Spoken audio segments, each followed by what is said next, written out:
Hello there, and welcome to Planet in Question, a place where curiosity drifts softly, like ash settling after a long eruption. Here, we let science slow down enough for wonder to catch up. Tonight, we're not chasing stars or civilizations, we're looking inward toward the ancient pulse of the planet beneath our feet. There was a time when Earth's surface was almost entirely alive with fire, not metaphorically, but literally glowing rivers of molten rock flowing endlessly, mountain-sized vents hurling fountains of magma skyward, and an atmosphere so thick with smoke that the sun, if it could be seen at all, was only a dull red circle behind curtains of ash. It was a world without forests, without animals, without even the colour blue. The sky itself was dark with dust and gases, the ground still forming, still restless. This was the world before life began, before the planet had cooled enough to wear oceans and soil. It's almost impossible to imagine that the calm world outside your window, with its quiet fields, its waves, its air gentle enough for you to breathe, began as a storm of fire. But that's the story we're going to drift through tonight. The story of an Earth that exhaled fire before it ever exhaled air. Before we wander into those burning landscapes, take a moment to notice where you are now. Maybe you're lying in bed, the lights low, the faint hum of the room around you. Maybe you're listening while travelling, watching streetlights slide past in the dark. However you've arrived here, you're sharing a moment with the oldest memory this planet holds its beginning. Now imagine standing on that early Earth 4 billion years ago. The ground isn't solid in the way we know it. It shifts, cracks and oozes. Volcanoes rise like wounds that never heal, opening and closing in endless rhythm. Each eruption pours not only molten rock but gases, carbon dioxide, sulfur, water vapor into the air. The planet's first, the breath was not oxygen but smoke. Rain didn't yet exist. The oceans had not yet formed. Instead, water was trapped in vapor form, a ghostly ocean hovering in the sky. Every eruption fed that steam higher and thicker until the atmosphere itself became a vast cauldron of heat. The air glowed with reflected fire. Nights and days blurred into one long twilight. It might seem like chaos, but in that chaos something delicate was taking shape. Those volcanic gases, toxic as they were built, the foundations of the air you and I breathe now. Without them, there would be no oceans, no clouds, no life. The very sky that once choked the world would one day clear into blue. If you could stand in that time, though, you wouldn't see any hint of calm. You'd feel the ground tremble beneath your feet as magma pulsed like blood through the planet's crust. You'd hear the roar of eruptions in every direction, deep, continuous, almost like thunder that never stops. Rivers of lava would stretch across the horizon, cooling into black rock that cracked and split as more fire spilled over it. The landscape would be alien, stripped of anything green or soft. Yet even in its violence, there was a strange rhythm, a kind of planetary breathing. Sometimes, when you look at a modern volcano erupting, a plume of ash spiraling upward, lightning flickering in the column, molten rock spilling down the sides, you're seeing a glimpse of that ancient age. A memory replayed from a time when such sights weren't rare events but everyday reality. Volcanoes then weren't just occasional features, they were the planet's skin, constantly reshaping itself. Every mountain we see today, every piece of solid ground, is descended from that age of fire. The continents themselves were born from volcanic rock-cooled fragments of that endless eruption. Each stone in your home, each grain of sand on the beach, carries atoms that were once thrown into the sky by those ancient fires. And in a way, that means the sky itself has changed colour because of them. For millions of years it was never blue. The thick veil of gases kept the sunlight dim, filtering it into tones of red and gold. The world glowed as if under a permanent sunset. Imagine standing there, if anyone could have, looking up at that copper-coloured horizon, the air thick and metallic, the ground radiating heat. It was a lonely world, but not a silent one. You could hear the hiss of cooling rock, the crash of collapsing crusts, the distant rumble of the next eruption building pressure. There were no birds to scatter from the noise, no trees to burn, only stone and fire and vapour, endlessly cycling between earth and sky. And yet, from this furnace, life would one day emerge. Every molecule of carbon, nitrogen, and water that those volcanoes expelled would eventually form the ingredients of biology. What looks like destruction from our point of view was, in truth, creation in disguise. The planet had to burn before it could breathe. Sometimes it helps to think of Earth not as a fixed object, but as a living organism, one that had to grow, to pulse, to vent, to learn balance. Volcanoes were its heartbeat, its first and fiercest expression of energy. In their glow, the crust cooled enough to form rock. In their fumes, the first oceans condensed from steam. When those rains finally came, they must have fallen for centuries, hissing against the still hot stone, filling craters and valleys, turning lava fields into basins. From that mixture of heat and water, chemistry began to stir. Simple molecules met in shallow pools, energized by lightning and sunlight filtered through haze. The same volcanoes that blackened the sky also lit the spark of potential. Without them, there would be no air, no oceans, no life. It's a thought both humbling and soothing that even the most violent forces can create the conditions for calm. We often think of volcanoes as destroyers, but on the deeper timescale, they are the great recyclers of this planet. They bring the inner world to the surface, renew the crust, feed the air, and fertilize the soil. The same minerals that poison can later sustain. Out of fire, Earth found renewal again and again. Tonight, as you listen, maybe let that image settle. A world without green, covered in molten light where the horizon trembles with heat. Above it all, a sky so thick with volcanic haze that day and night feel the same, a world both terrifying and oddly peaceful, because it knows what it's becoming. That's the landscape we're going to wander through in this series, the long, slow transformation of chaos into calm. The way fire became rain, and rain became ocean. The way a burning sky softened, cooled, and cleared into the one we know now. So, take a deep breath, the kind of breath that the Earth had to invent for us, and imagine that first inhale of clean air after billions of years of smoke. The silence that followed the last great eruption. The first glint of blue returning to the sky. That's where our story begins. The world before balance. The time when volcanoes covered the skies and the planet itself was still learning how to breathe. Chapter 1. The world before blue skies. Close your eyes for a moment and try to imagine a world where the color blue does not yet exist. Not because your eyes can't see it, but because it simply hasn't been born. The air is too heavy, too full of smoke and steam for sunlight to scatter in the soft way that creates a blue sky. Instead, the heavens are a shifting veil of red and gold, deepening into violet black where the volcanic haze thickens. The ground beneath this sky is restless, cracking and glowing, its surface more alive than dead. Mountains don't stand still, they grow and crumble in the same breath. Rivers of molten rock flow where oceans will someday lie. It is Earth, but not the Earth you know. At this point in the planet's story, the crust is only just beginning to harden. Imagine looking out over vast plains of molten basalt cooling in slow ripples, darkening from orange to black as they freeze in place. Beneath the thin skin of solid ground, everything still moves. Magma churns like a sea under pressure, and every so often it bursts upward in a roar that splits the horizon. Each eruption sends plumes of gas higher and higher until they merge into the thick, suffocating atmosphere that wraps the planet like a shroud. If you could stand there, you would see no forests, no oceans, no blue above you, only a constant flickering glow from the horizon. The air would taste of sulfur and metal, sharp enough to sting. Ash would drift down like grey snow, covering the still warm rock. And yet, within that chaos, something steady is happening. Slowly, almost imperceptibly, the planet is cooling. The fiery heart is beginning to quiet. The surface is learning the rhythm of day and night, even if the difference between them is little more than a change in the shade of red that fills the sky. When we think of Earth now, we think of it as a place of balance, a planet that holds just enough heat to keep its oceans liquid, just enough atmosphere to cradle life. But back then, there was no such balance. The heat from the core was so intense that the entire crust acted like a breathing skin. Volcanoes weren't isolated peaks, they were everywhere, the natural state of the surface.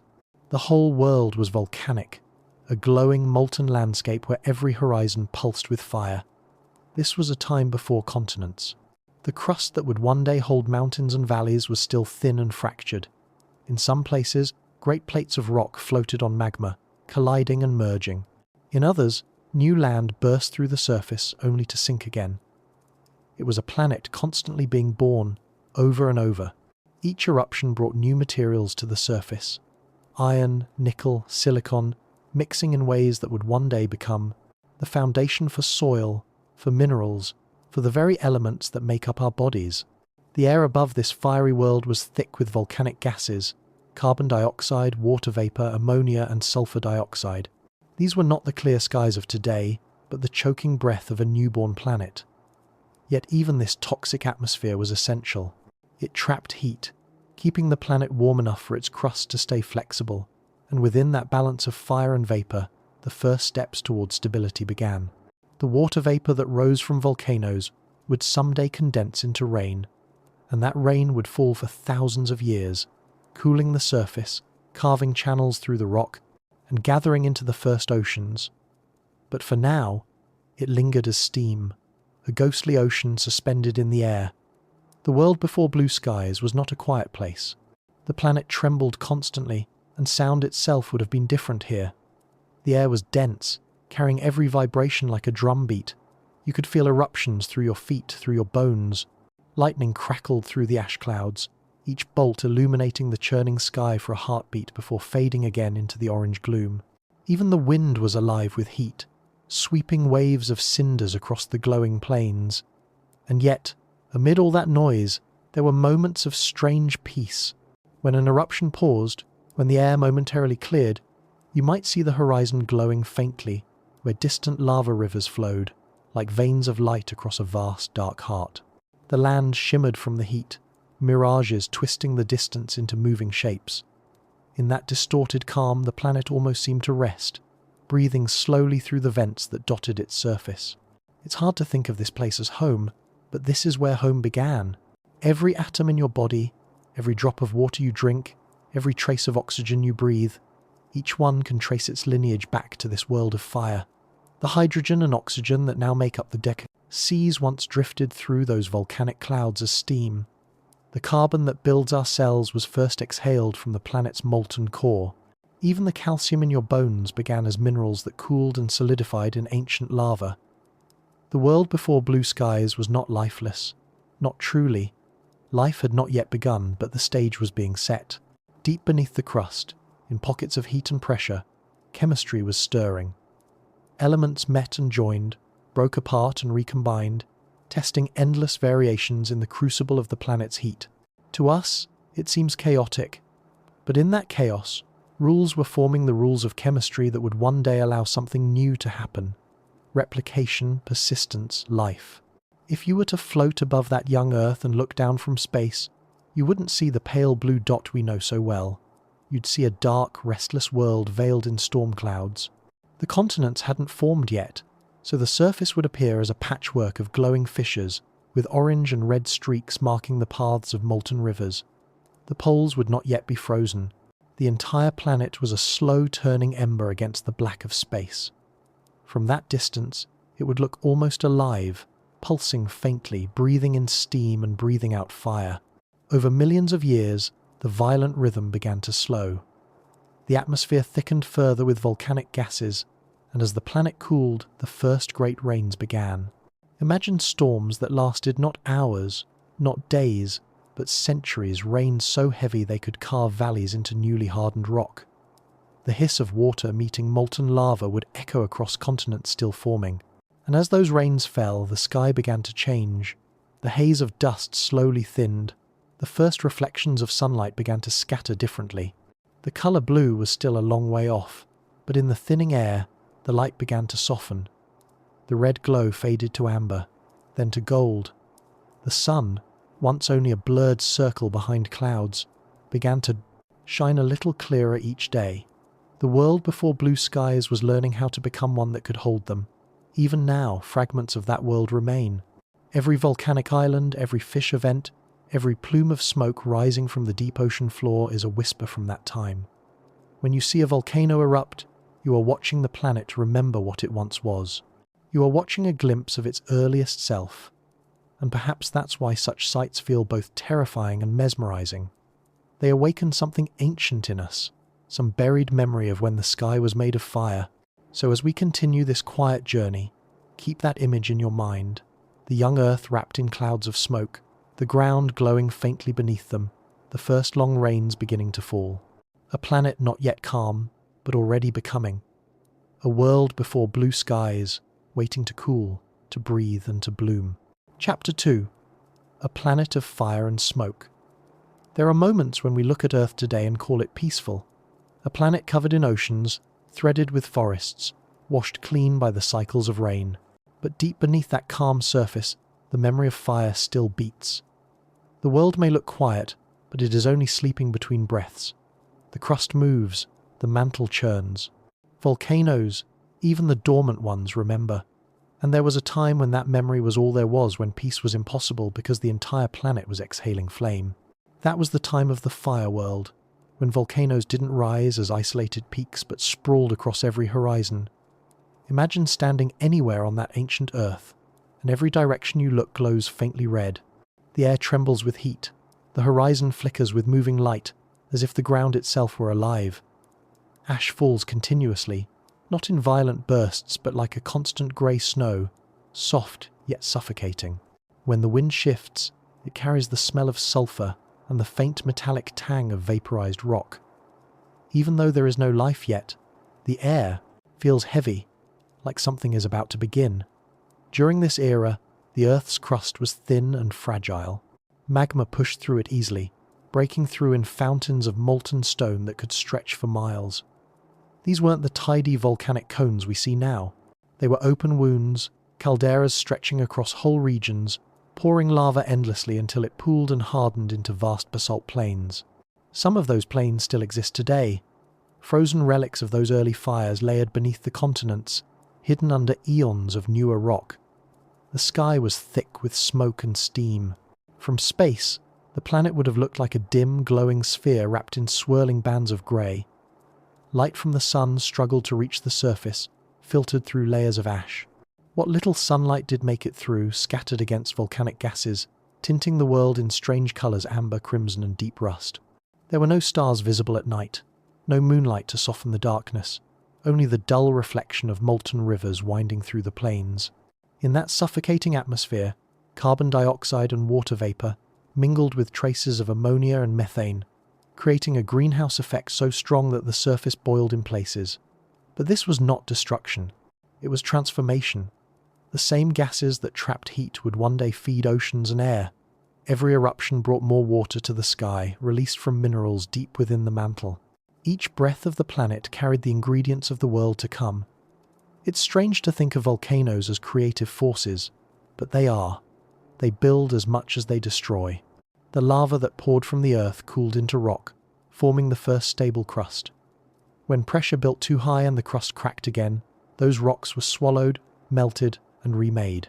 Each eruption was like a page being rewritten, the planet revising itself endlessly.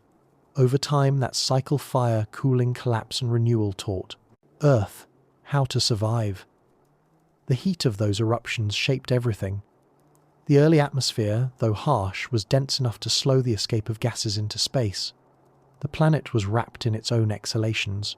Every droplet of water, every particle of ash, fell back again and again until gravity and chemistry found a balance. If you could have stood there through that endless night, you might have seen flashes of lightning through the ash clouds, white veins cutting through red vapour. The static built from collisions between ash and dust, setting the sky alight in silent flashes. Each bolt carried energy into the thick air, energy that would soon play its part in the story of life. And there was sound. Not the sharp noise of a single eruption, but a constant deep rumble that rolled through the crust like a heartbeat. The air hummed with the resonance of the planet itself. In some places, lava fountains roared into the air like endless storms. In others, great sheets of molten rock flowed quietly, hissing where they met trapped steam. From above, the Earth's surface would have looked alive, a living organism of glowing veins and pulsing heat. This was not a world of chaos without purpose. Every pulse of magma, every plume of smoke, was setting the conditions for what would follow. As the surface cooled, the gases that had filled the air began to condense. Water vapour turned to droplets, droplets to rain. The first rains would have been unlike anything we can imagine. Not gentle showers, but torrents of boiling water that hissed against the still hot ground. For thousands of years, the water would evaporate as quickly as it fell, caught in an endless cycle of storm and steam. But eventually, the balance shifted. The planet cooled enough for some of that water to stay, pooling in craters, gathering in basins carved by the slow contraction of the crust. The first oceans began as mirrors of fire, reflecting the red glow of the skies above. As the rains continued, the atmosphere slowly cleared, the ash settled, layer upon layer, coating the new crust in minerals that would one day feed plants and forests. The smoke thinned. Light began to pierce through, faintly at first, then brighter. The sun, which had been only a dim ghost behind the clouds, started to reveal itself in pale golden circles. The world was still far from blue, but it was moving toward clarity. Volcanoes, though, did not stop. Even as oceans began to form, new eruptions boiled them away in places, turning seas into steam again. It was a slow dance creation followed by destruction, destruction followed by renewal. Over millions of years, this rhythm became the planet's heartbeat. It was relentless, but it was necessary. Each eruption replenished the air with carbon dioxide, keeping the climate warm enough for water to stay liquid. Each quiet phase allowed rain to fall and minerals to settle. The planet was finding its balance, learning how to breathe without choking itself. If we think of this time as violent, it's because we are seeing it from a human scale, from the perspective of beings who live for decades instead of millennia. But from the Earth's perspective, this was a natural and graceful process, even a calm one. Volcanoes exhaled the gases of creation. The crust cooled and cracked, just as lungs expand and contract. Fire gave way to water, water to stone. When modern volcanoes erupt today, when the sky darkens and ash spreads across the horizon, we are witnessing a whisper of that ancient age. The sound of an eruption carries across valleys and oceans because it speaks in a language older than any life. It is the voice of the planet remembering. And perhaps, deep down, that's why people are drawn to the sight of lava flowing even when it terrifies them. We recognize it. It feels familiar because it is home, in its rawest form. By the end of that fiery age, the planet had begun to settle into its new shape. The skies were still, heavy with smoke, but the fires had dimmed. Large regions of solid crust began to drift and collide, forming the seeds of continents. Oceans gathered their depth, and through it all the volcanoes kept breathing, slower now, but steady. Their smoke no longer filled the entire sky, only parts of it. The horizon began to show gradients of colour where light filtered through. Somewhere within that long twilight, the first traces of calm began to appear. The first horizon that wasn't red. The first moment when the planet's reflection in its own oceans was not fire, but faint light. That was the turning point, the shift from fire to potential, from destruction to the slow building of life's stage. The planet of fire and smoke had done its work. It had purified itself through chaos, and now it waited, cooling enough for the next miracle, the moment when chemistry would begin to awaken. And if you listen closely to the world today, to the wind across volcanic plains, to the deep rumble under mountains, to the hiss of steam in hot springs, you can still hear it breathing, softly. The memory of fire is still there, deep in the Earth's chest, echoing from that time when the world was young and the skies were made of smoke. Chapter 3. The Breath of the Planet. If you were to stand on the edge of one of Earth's earliest volcanoes and somehow survive the heat, what you'd witness would not just be destruction, but the act of a planet learning to breathe. Every plume of smoke, every fountain of molten rock, every hiss of escaping gas was a kind of exhalation. The Earth was venting its hidden heart into the open air. That breath was heavy and strange, filled with carbon dioxide, ammonia, sulfur, and water vapor. But it was the first rhythm of something vast. Before wind, before tides, before even rain, there was the deep, slow breathing of a world alive from the inside out. Imagine the planet as a living being. Its crust is skin, its molten mantle, the bloodstream, its core, the burning heart that never stops beating. In those early ages, the breath came in bursts. Volcanoes erupted constantly, pouring out gases that formed the first true atmosphere. It wasn't yet the clear, fragile layer that sustains life today, but it was thick enough to hold heat, dense enough to glow when sunlight hit it. Through that veil, the sun appeared dim and red, like a coal seen through smoke. The light that reached the ground was warm, not bright. The air shimmered with heat, but it was also wet, filled with moisture that refused to fall. That first breath of the earth was unlike anything that came after. It wasn't made for lungs or for life as we know it. It was made of raw materials, the unrefined ingredients of air. Carbon dioxide blanketed the planet, keeping it warm against the coldness of space. Water vapor rose and condensed and rose again, unable to cool long enough to fall as rain. Ammonia and methane added their sharp notes, creating a mixture that would be poisonous to us now but was essential then. This atmosphere was a shield and a cradle, protecting the surface from radiation while building the chemistry of the future. The volcanoes were not quiet in their work. They towered higher than any mountains that exist today, and many stretched in long chains across the still-forming crust. From their peaks, ash and gas spewed upward, some reaching the edge of space. Each eruption sent shockwaves through the ground, and the echoes rippled across the surface like the slow beat of a drum. Beneath, molten rock circulated through the mantle, rising and falling in great currents. These convection loops were the planet's lungs, heat rising, cooling, sinking again, carrying the breath of the Earth from its heart to its surface.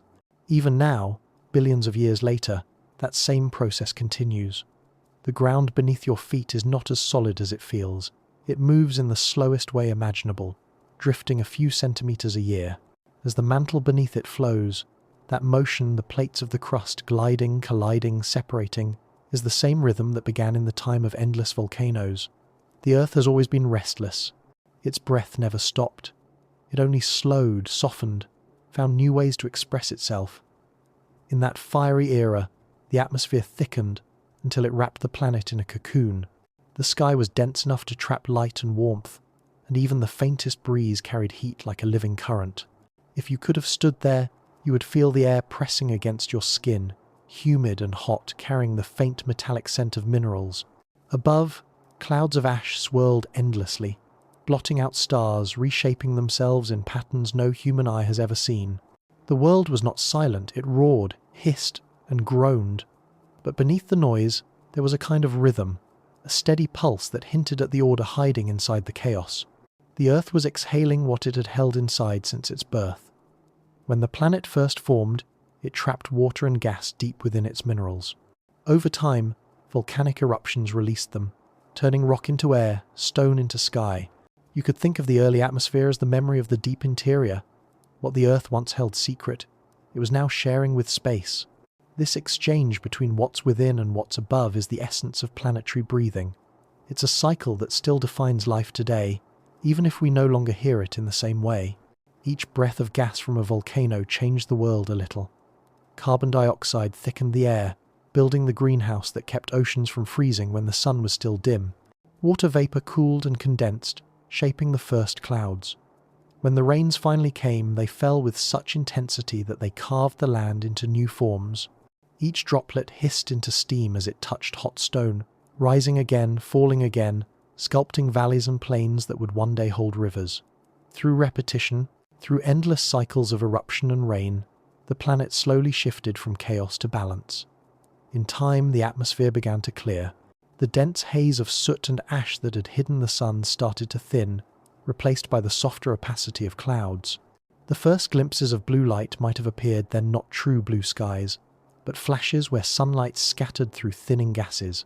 To a distant observer, Earth would still have looked dark, but now there would be moments of brightness, brief flickers of clarity breaking through the smoke. The breath of the planet was beginning to steady, the rhythm of its exhalations becoming regular. This breath did more than shape the sky, it shaped the chemistry of the oceans, the crust, and eventually, life itself. When gases dissolved in the new rain, they formed weak acids that etched rock, releasing minerals and nutrients. Those minerals washed into the gathering oceans, creating the perfect mixture for complex chemistry. The same volcanic forces that darkened the skies also created the conditions that would one day allow the first cells to form. The planet was preparing its surface, purging and renewing with each breath.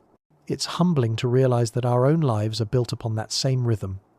The air we breathe now carries molecules that once passed through ancient volcanoes. Each inhale you take includes atoms that may have been trapped in rock for millions of years, only to be released by fire and carried upward into the wind. Breathing, in its simplest form, is the same act on a smaller scale, an exchange between the inside and the outside, a balance between holding and releasing. We mirror the planet without meaning to. There's a quiet beauty in that thought. The same earth that once roared with flame now whispers through our lungs. We are, in a sense, made of its exhalation. Every breath you take is borrowed from a process that began long before life, before even the colour blue graced the sky. The volcanoes that once filled the air with poison also filled it with possibility. If you listen carefully to the world, you can still hear the echoes of that first breath, the deep rumble that follows an earthquake, the hiss of steam escaping from a fissure in the ground, the gentle bubbling of a hot spring. These are remnants of the planet's voice, softened by time but never silenced. The Earth continues to exhale, and in doing so, it keeps the cycle of life alive. Even the wind carries a memory of that rhythm. It moves heat from one place to another, balancing temperature the way the mantle once did beneath the crust. The oceans inhale carbon and exhale it again through waves and rain. Everything on this planet participates in the same grand respiration, a conversation between stone, air and water that never truly ends. When you stand on a mountainside and feel the wind on your face, you're feeling the slow continuation of that first volcanic sigh. The air that rushes past you was born in fire, tempered by rain, carried through forests and oceans, and finally returned to the open sky. You're standing inside the breath of the planet, surrounded by it, shaped by it. And just as the earth learned to breathe through fire and smoke, so too does every living thing learn, in its own way, to find balance between creation and release. The world we know began not in silence, but in that long, heavy exhale, the breath that turned stone into sky. And even now, as we breathe in and out, we are continuing the oldest act this planet has ever known. The air is ancient, the rhythm eternal, and the earth, though it no longer roars with fire, is still breathing softly beneath us. Chapter 4. When the Oceans Were Steam. Before the oceans settled into blue calmness, before waves touched any shore, Earth's waters lived in the sky. The seas we know now were once vapour-billowing clouds of steam that never stopped rising, swirling through the thick and glowing atmosphere of the world still half on fire.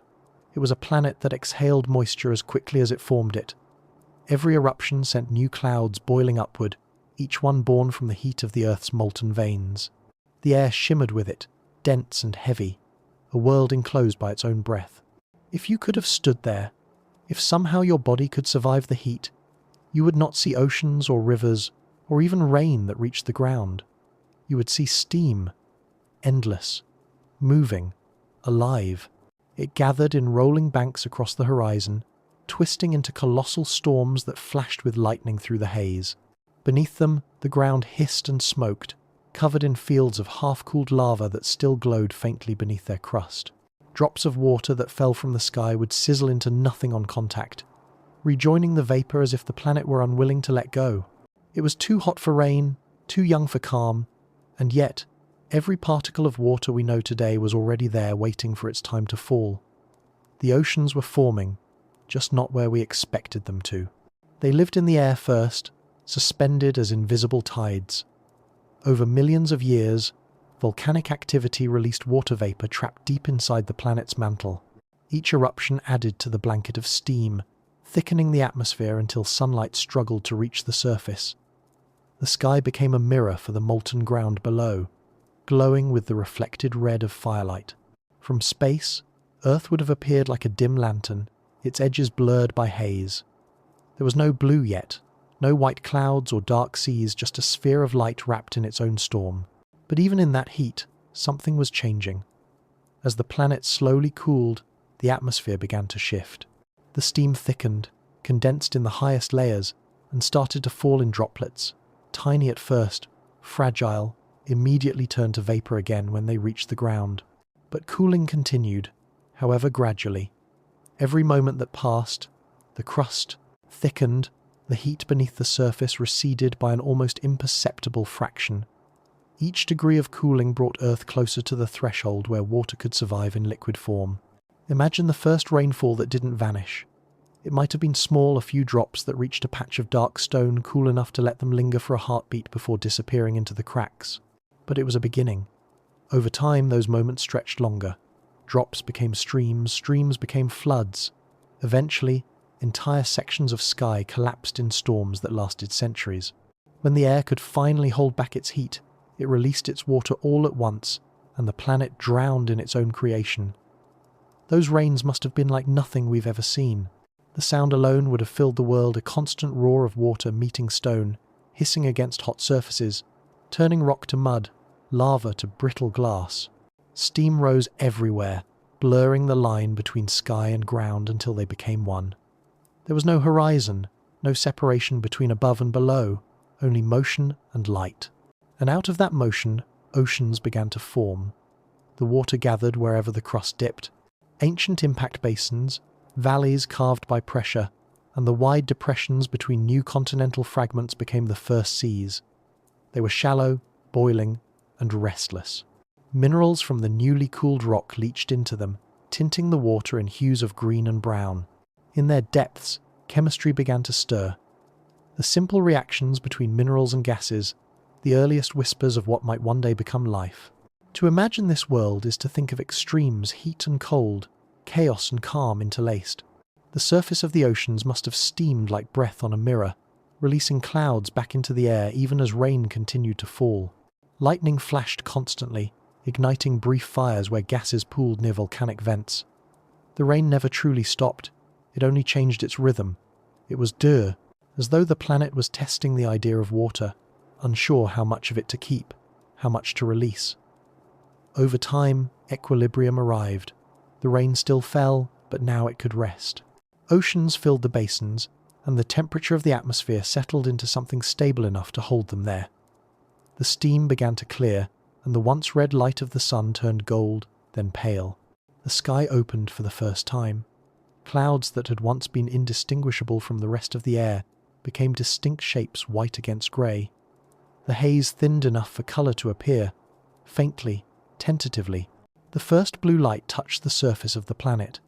It reflected off boiling seas, turning them momentarily into mirrors before sinking beneath waves that were still too hot to touch. The air, once thick enough to swim through, became thinner, cooler. The greenhouse gases that had once trapped unbearable heat began to dissolve into the oceans, sequestered in stone and water. Each breath the planet took from then on became cleaner, softer. Volcanoes still erupted, still painted the skies with ash and lightning. But between those storms the earth began to rest. Its pulse slowed. The ocean stayed. Think about what it meant for this to happen, for a planet that began as fire to learn the art of holding water. Every raindrop that now falls on your window is part of that lineage, an echo of those first storms that cooled the world. The water in your glass, in your blood, in your breath, was once steam swirling through that ancient sky. It may have fallen as part of the first rains, hissed into vapour again, risen, and fallen countless times since. It's the same water, forever cycling, forever remembering. The oceans, once steam, became teachers. They taught the earth patience. They absorbed its heat, soothed its surface, and gave it time to settle. They became the planet's mirror, reflecting its light back to the stars. In their depths, they held the elements that would, one day, form cells, creatures, forests, and minds. But in those first moments, when they were still young and hot and steaming, they were silent. There was no life yet to fill them, only movement currents twisting in mineral-rich water, waves slapping against black volcanic shores. Even now, in the deepest parts of the modern ocean, near hydrothermal vents that glow with heat, you can still see remnants of that age. There, water and fire coexist, superheated liquid, bubbling from cracks in the crust, meeting the cold darkness of the sea. In that meeting, chemistry dances. The boundary between boiling and freezing becomes blurred, just as it was in those earliest oceans. The same balance that gave rise to the first breath of life is still playing out quietly in those hidden depths. It's peaceful to imagine it now, the roar of storms fading, the air clearing, the first blue light spreading across a surface that had never seen it before.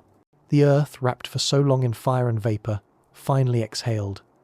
The steam that once filled the skies fell back into itself, settling as oceans that gleamed beneath a newborn sun. The planet, for the first time, reflected light rather than producing it. It had found stillness.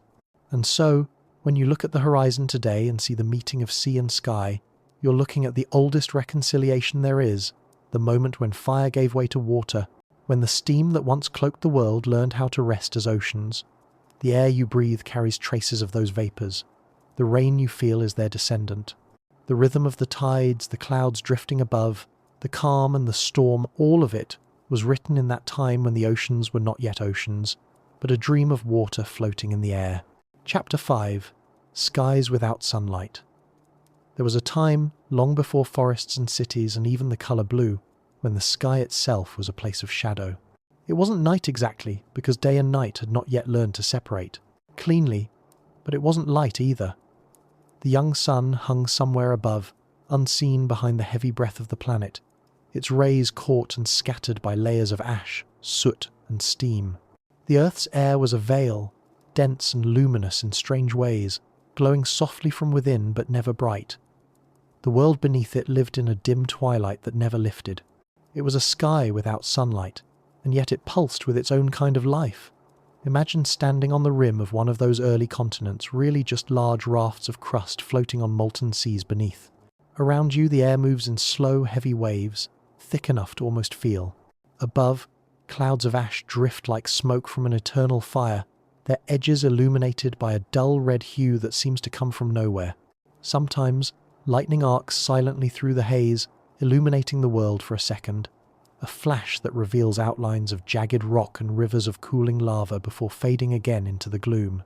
The light of the sun tries to break through, but the atmosphere absorbs most of it.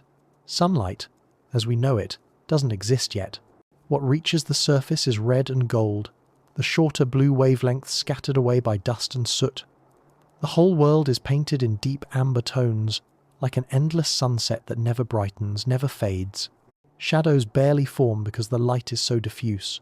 Everything seems close, compressed by the weight of the air. Even sound feels thicker, muted and resonant, travelling farther through the dense atmosphere but in a muffled, echoing way. It was a world of perpetual dusk. To a human mind, the idea might sound desolate, but to the planet, it was a time of quiet transformation. The air was full of promise, carbon dioxide to feed the future plants that had not yet evolved, nitrogen that would one day shape the breath of animals, water vapour that condensed into rains that cooled the crust. All of it was suspended in balance, swirling together like the ingredients of something, waiting to begin. In this half-lit world, the ground glowed faintly. Lava rivers cooled slowly beneath the haze, their surfaces darkening from orange to black, but cracks of molten red remained visible through their crusts. The faint glow of magma was often the only real light, shimmering and shifting like candle flames across vast plains. Where the lava met rain, steam pillars rose high into the sky, joining the clouds and feeding the atmosphere's endless cycle. It was as though the planet and the sky were in constant conversation, exhaling and inhaling one another. From space, Earth would have looked mysterious, wrapped in grey and bronze, glowing faintly from within like an ember half buried in ash. The sun's reflection would have been scattered by the haze, giving the planet a dull, golden halo rather than the bright sparkle of the modern blue Earth. It would have been a beautiful sight, but haunting too, an atmosphere so thick that it almost looks solid, a shroud that protected the world but also hid it. The absence of sunlight changed everything. Without it, temperatures at the surface fluctuated less between day and night, remaining in a steady, humid warmth. There was no clear rhythm to mark the passage of time. The planet turned, but the sky looked nearly the same in every direction. The sun might brighten slightly at what would one day be morning, but never truly broke through. Darkness thickened but never fully fell. Time existed as a slow rhythm measured by eruptions, by storms, by the planet's breathing beneath the crust. In this twilight world, the chemistry of life began to prepare itself. The lack of sunlight might seem like a barrier to creation, but it allowed other forces to take its place. Heat from the Earth's interior and lightning from the charged air provided energy where sunlight could not. Deep in the oceans that were just beginning to settle, hydrothermal vents spewed minerals and gases into the dark waters. There, away from the sky entirely, reactions began that would one day lead to biology. In the darkness of the world above, light was not needed. The planet itself provided the spark. It's strange to think that life's story might have started under skies that never knew sunlight. but perhaps it had to. Brightness is fragile. It illuminates, but it also disrupts. In the dimness, chemical bonds could form and last. Molecules could meet and linger long enough to create something new. The Earth, cloaked in shadow, was patient. It didn't rush toward light. It waited for the right conditions, nurturing its earliest experiments in secret. Even in the gloom, the sky was alive with motion.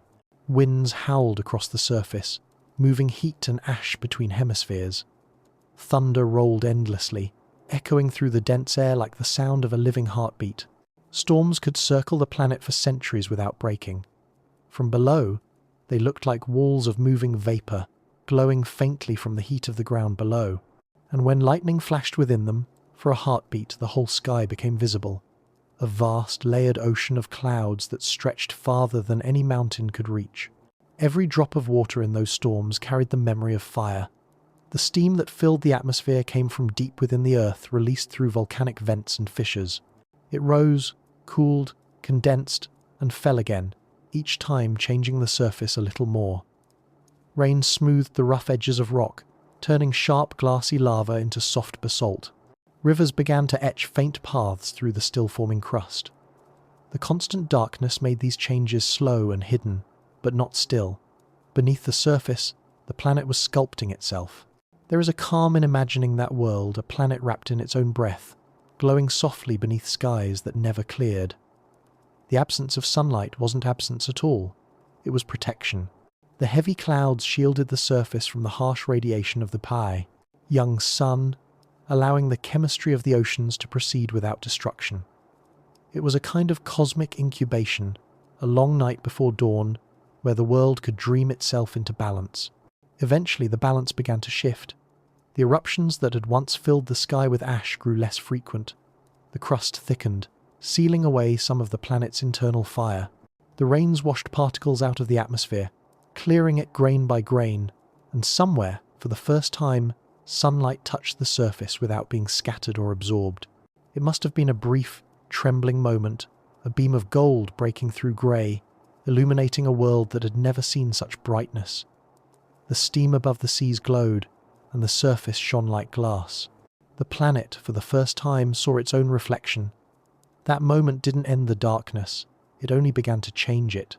The skies would continue to darken and clear for millions of years before true daylight came. But that first sunlight, faint and fragile, marked a turning point. The Earth's long night was ending. The world that had been defined by fire and smoke was beginning to open its eyes. When you step outside today and look at the clear sky, when the sunlight touches your skin, you are standing in the aftermath of that transformation. The light you feel is the same that once struggled to pierce the veil of ash, the same that waited patiently until the planet was ready.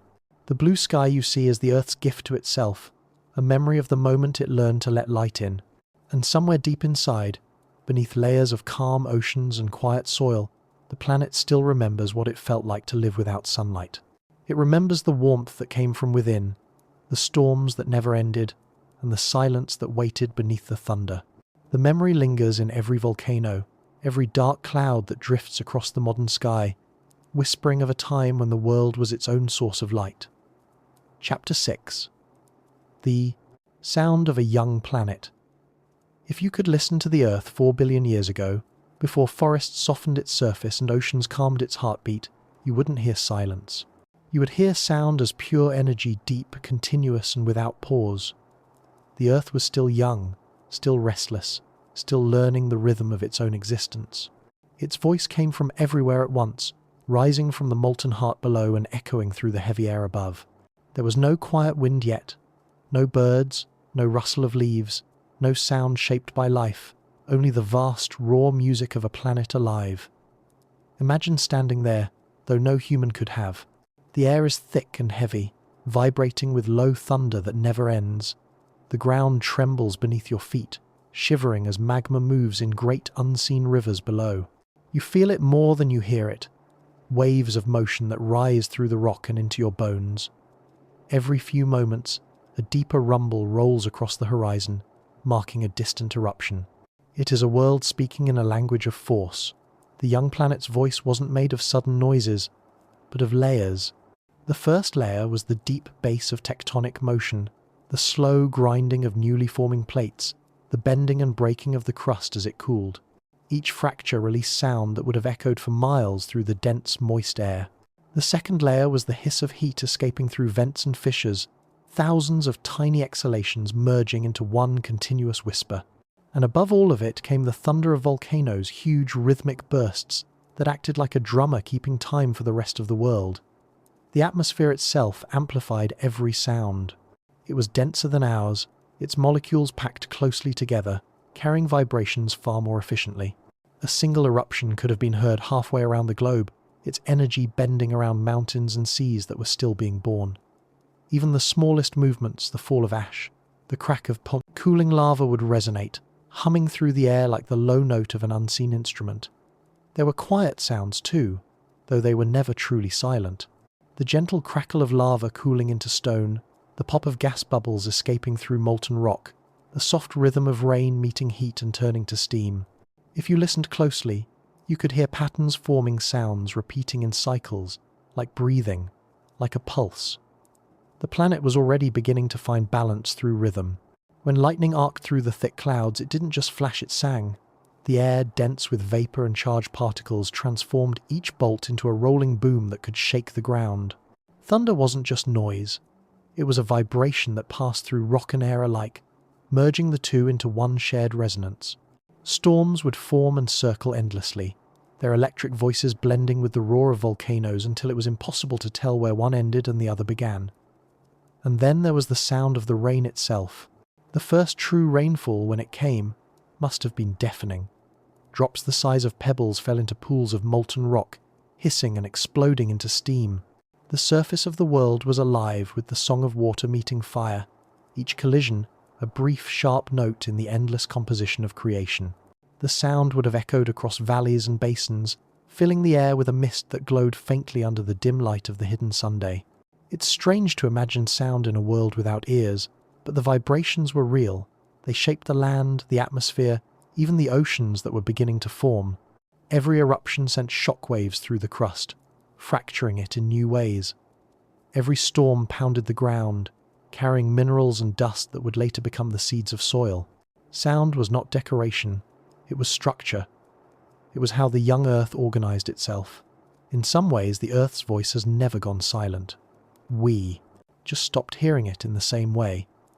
The deep rumble of earthquakes, the distant roar of waves, the low hum that instruments can still detect beneath our feet, these are the echoes of that same ancient symphony.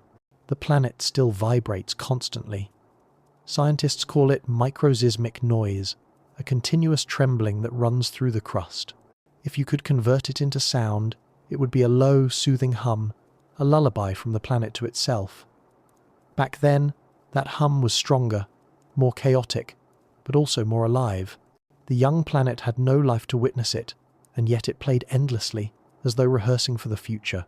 It's comforting, in a way, to think that sound existed before listeners, that the world was already singing long before ears were invented to hear it. It means that music, rhythm, and resonance were woven into the fabric of existence itself, not created by us but merely discovered.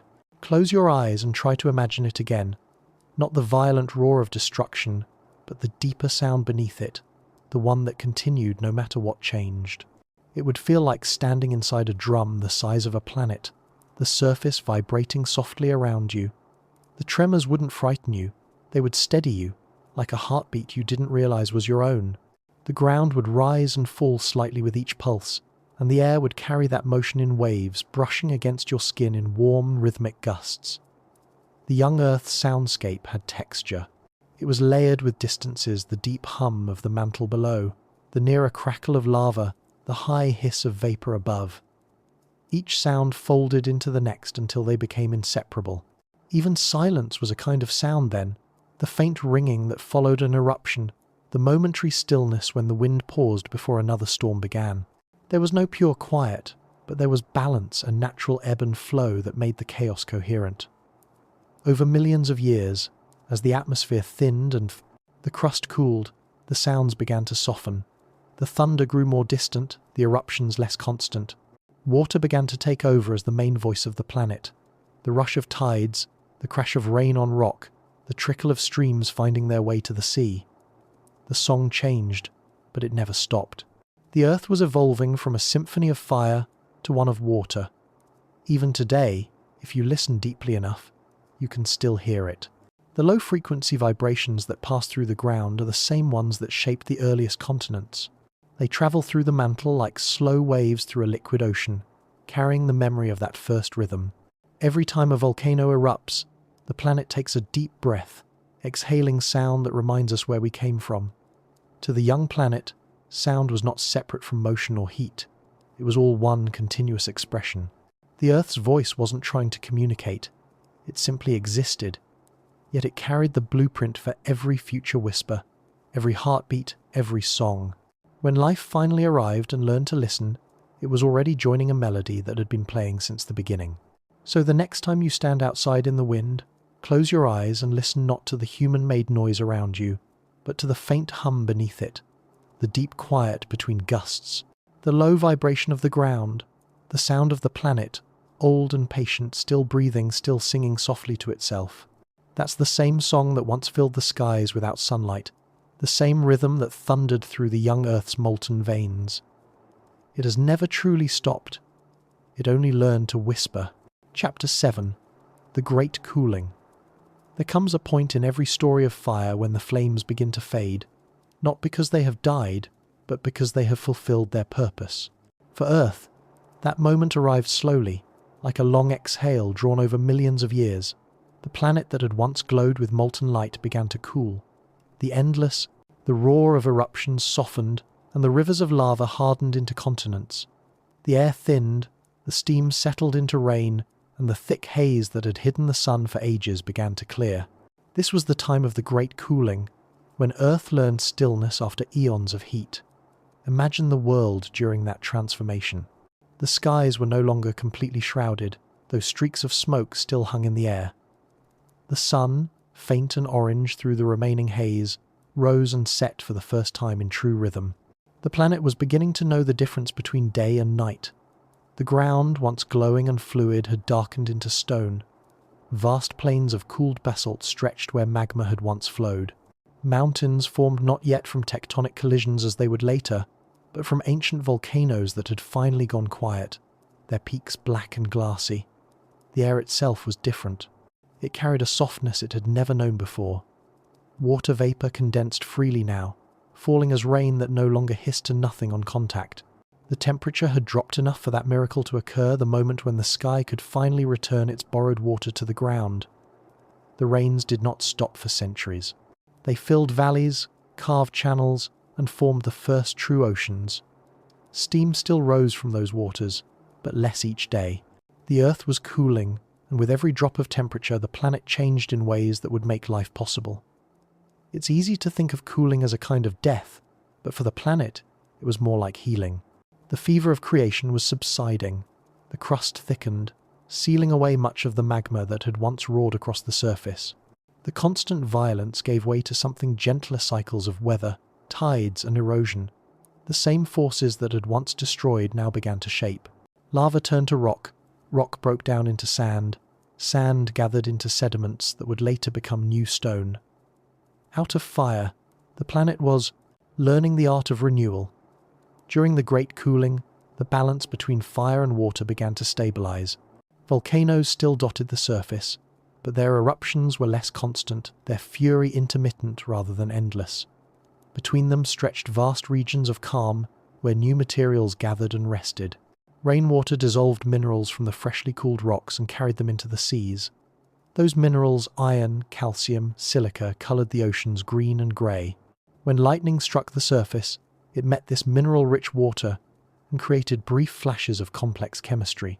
Simple molecules collided and bonded, forming the building blocks that would one day give rise to life. The cooling atmosphere also brought clarity. Ash that had once hung in the air began to settle. The clouds, no longer thick with soot, became whiter, more defined. The sun shone brighter, and for the first time, shadows grew on the ground. The days took on a rhythm that could be felt, and nights returned the world to darkness rather than an endless dim glow. That alternation, the steady breathing of light and dark, set a new tempo for the planet's evolution. It was as though the Earth had learned to count time, and with that rhythm came weather. Winds formed, driven by the uneven warmth of land and sea. Storms began to travel across the surface, not as eternal tempests but as moving patterns, each one giving way to calm before returning again. The Earth's surface, still hot in places, exhaled vapor that condensed into fog and rain. Mountains directed the flow of air, carving the first climate zones. Even the oceans started to circulate, their currents carrying heat and minerals around the world. For the first time, the planet's systems began to interact a harmony of air, water, and stone. If you could have stood by the edge of one of those early oceans, you might have seen waves crashing against black volcanic cliffs, sending mist into the air. The sound would have been deep and steady, a heartbeat echoing against the new stillness. The smell of sulfur would linger faintly, but mingled now with something cleaner, something almost sweet. It was the scent of rain on cooling stone, of minerals dissolving, of the planet beginning to breathe differently. Above, the clouds thinned enough that the sun's reflection shimmered on the water, golden at first, then slowly paling into something that hinted at blue. The great cooling was not a single event but a long conversation between heat and time. Each eruption that still occurred helped release the last trapped gases from within, feeding the atmosphere one final time before quieting. Each rainfall carried away the remnants of ash and soot, cleansing the air. The Earth's own systems began to regulate themselves. The greenhouse gases that had once trapped too much heat were gradually drawn into the oceans, locked away in rock and sediment. The temperature continued to fall until it reached a delicate balance, warm enough to keep water liquid, cool enough to let clouds and oceans coexist. That balance has shifted countless times since, but it began here, in this age of transition. It's humbling to think that every calm day, every gentle breeze, every cloud drifting in the modern sky owes its existence to that great settling. The peace we take for granted, the rhythm of weather, the predictability of seasons was born out of that cooling. Before then, the planet knew only extremes, fire or flood, chaos or stillness. But in learning moderation, Earth created the conditions for everything that followed. Life, when it came, needed that stability. A world neither too hot nor too cold, a sky neither too dense nor too thin. Cooling also allowed memory to form. Before, the constant movement of molten rock erased everything. Nothing could last long enough to leave a trace. But once the crust solidified, the planet could begin to keep records, layers of sediment, ripples frozen in, stone, minerals that held the imprint of ancient rain. From that moment on, the Earth could remember its own history. Even today, when scientists study ancient rocks and find traces of those early oceans, they are reading the planet's first diary, written during this long, cooling breath. It's comforting to think of the Great Cooling not as the end of fire, but as its gift. The Earth didn't lose its warmth, it learned how to contain it. The molten heart still glows beneath the crust, still moves, still speaks through the occasional eruption, reminding us that the calm we know is only the surface of something deeper. But that calm is what makes life possible. Every living thing, every forest, every creature that has ever existed rests upon the stability forged in that cooling. Even now, in quiet moments, you can feel it. The steady warmth beneath your feet, the rhythm of the tides, the gentle change from day to night. All of it began when the fires subsided and the world found balance. The Great Cooling was the planet's first act of patience, the moment it stopped creating through violence and began creating through endurance. And if you listen closely, perhaps in the stillness of evening when the wind softens and the air feels steady, you can sense it, the faint echo of the planet's sigh as it cooled, the relief of a world that had burned long enough. That sigh became the silence in which life could begin. Chapter 8. Islands in an Ocean of Fire. When the Earth finally began to rest after its long fever, the oceans that had been forming for ages spread across most of the surface, turning the planet into a vast mirror. The air was still heavy and dim, the sunlight faint and filtered, but the world had found its shape, a globe of deep, restless water, dotted by the beginnings of land. These were not yet continents in the sense we know them now, but fragile islands rising from an ocean that still steamed. They were born from the planet's fire, lifted by the pulse of magma pushing upward from below, the first dry places to ever meet the rain. Imagine them. Dark, jagged masses of stone surrounded by endless grey waves. The edges still glowed faintly at night, their volcanic roots warm enough to light the sky from beneath. Steam rose in thick columns where the water met the heat, and the clouds above were tinted orange by that glow. The air tasted of minerals and salt, and it carried the faint tang of sulphur. Even from a distance, you could hear the deep groan of molten rock shifting beneath the crust, the heartbeat of the world echoing through the sea. These islands were the first attempts at permanence. For billions of years, the planet's surface had been too unstable to hold anything for long. Land rose and fell, cooled and melted, as if the Earth couldn't yet decide what it wanted to be. But now, as the mantle's motion slowed and the crust thickened, some of those rises began to last. They were rough, raw, and lifeless, but they endured. That endurance would become the foundation for everything that followed.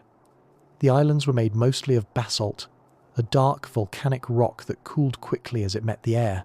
You can still see it today in the Hawaiian chains, in Iceland's cliffs, in the mid-ocean ridges where new land is born even now. When it hardens, basalt forms shapes like columns or waves, lines that seem to remember the flow of the lava that made them. If you could walk on one of those first islands, the ground beneath you would still be warm. Fissures would vent steam into the air, and pools of boiling water would gather in low places, shimmering with dissolved minerals. Around those pools, something remarkable began to happen. Chemistry, long at work in the oceans, now found new surfaces to play upon. Rain carried minerals from the sky, rivers carried others from the land. When they met, they left behind residues, crystals, salts, layers of sediment. Within these quiet intersections, the planet was sketching the blueprints for the first organic molecules. Each drop that touched the rock became part of a slow, deliberate experiment. The islands were not just land, they were laboratories. The world must have looked both peaceful and alien. The oceans stretched endlessly, broken only by chains of volcanic peaks. The sky was streaked with clouds born from evaporation, rising as mist from the hot water below. Sometimes lightning illuminated the horizon, and you could see the shadow of an eruption far away, another island being born. Even in its cooling, the earth was never completely still. Beneath the waves, magma continued to push upward, creating new ridges, lifting new land from the deep. The islands drifted slowly on the moving crust, carried by currents of stone rather than water. There's a quiet beauty in imagining those early lands. They were places of contradiction, fragile yet powerful, desolate yet creative. The heat that still escaped through cracks in the rock turned the shallow water around them into chemical cauldrons. Each tide washed over hot stone, dissolving and depositing, shaping the surface molecule by molecule. There were no plants to hold the soil, no animals to walk the shore, but the beginnings of something far more subtle were already unfolding. Life was close enough that if you could listen to those islands breathe, you might almost hear it stirring in the steam. The islands were also the first storytellers of the planet's movement. Every eruption recorded the pressure beneath, every layer of lava told of time passing. Some of those first volcanic chains eventually merged, collided, and sank again, recycled into the mantle. Others drifted together, clumping to form the early versions of continents. The continents we know today, massive, ancient, and slow, had their roots in these small, fiery beginnings. Each island was a word in the sentence that became the Earth's surface. The planet was still dangerous, but it was also beginning to show mercy. The seas calmed between eruptions, and long stretches of sunlight touched the surface. The air, once thick and choking, grew thinner, its gases balanced by oceans absorbing the excess carbon dioxide. The colour of the sky shifted slowly from amber to grey, to the first hint of blue. On the horizon, the islands gleamed under this new light, dark stone against the pale sea. The contrast must have been breathtaking, a world learning how to hold both fire and calm in the same breath. We can still see echoes of that process in the world today. Every time magma rises from the ocean floor and hardens into new rock, we are watching a reenactment of those ancient days. Every volcanic island is a fragment of that memory, a reminder that creation often begins in destruction, that fire and water together can build what neither can alone. The basalt cliffs of modern Earth are fossils of that first balance. Stone made from flame yet shaped by waves. The islands were also the first boundaries. They divided the infinite sea into places, edges, and horizons.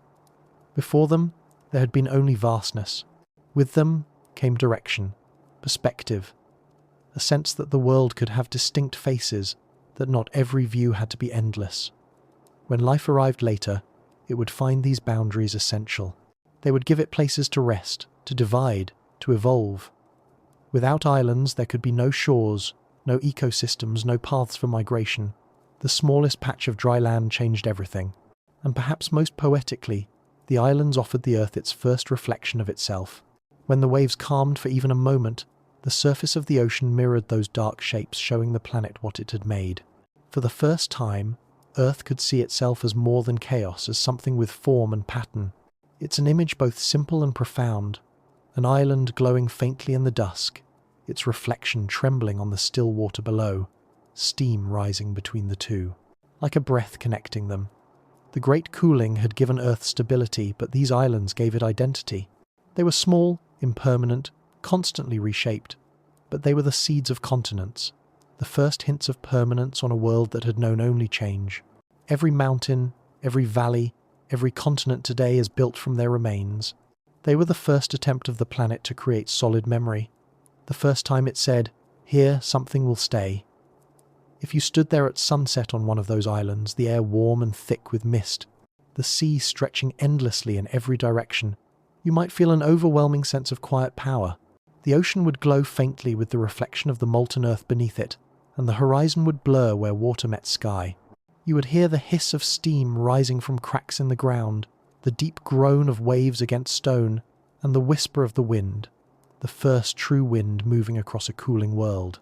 It would be lonely, yes, but not empty. The island would hum with the energy of everything waiting to begin. The ocean would cradle it gently, as if in gratitude for its emergence. And above, through a thinning veil of clouds, the first clear stars might just begin to shine, their light reaching the surface of a world finally calm enough to receive it. The islands in that ocean of fire were not the end of the Earth's creation, they were its promise. They said that even in the midst of heat and chaos, there could be footholds, beginnings of possibilities. They said that stability was possible, and through them, the planet, for the first time, whispered the word that would define all of life to come: home. Chapter 9.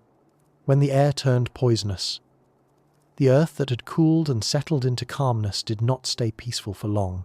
Even as the first islands rose from the ocean and the skies began to clear, a deeper transformation was already underway, one that would change the colour of the air itself.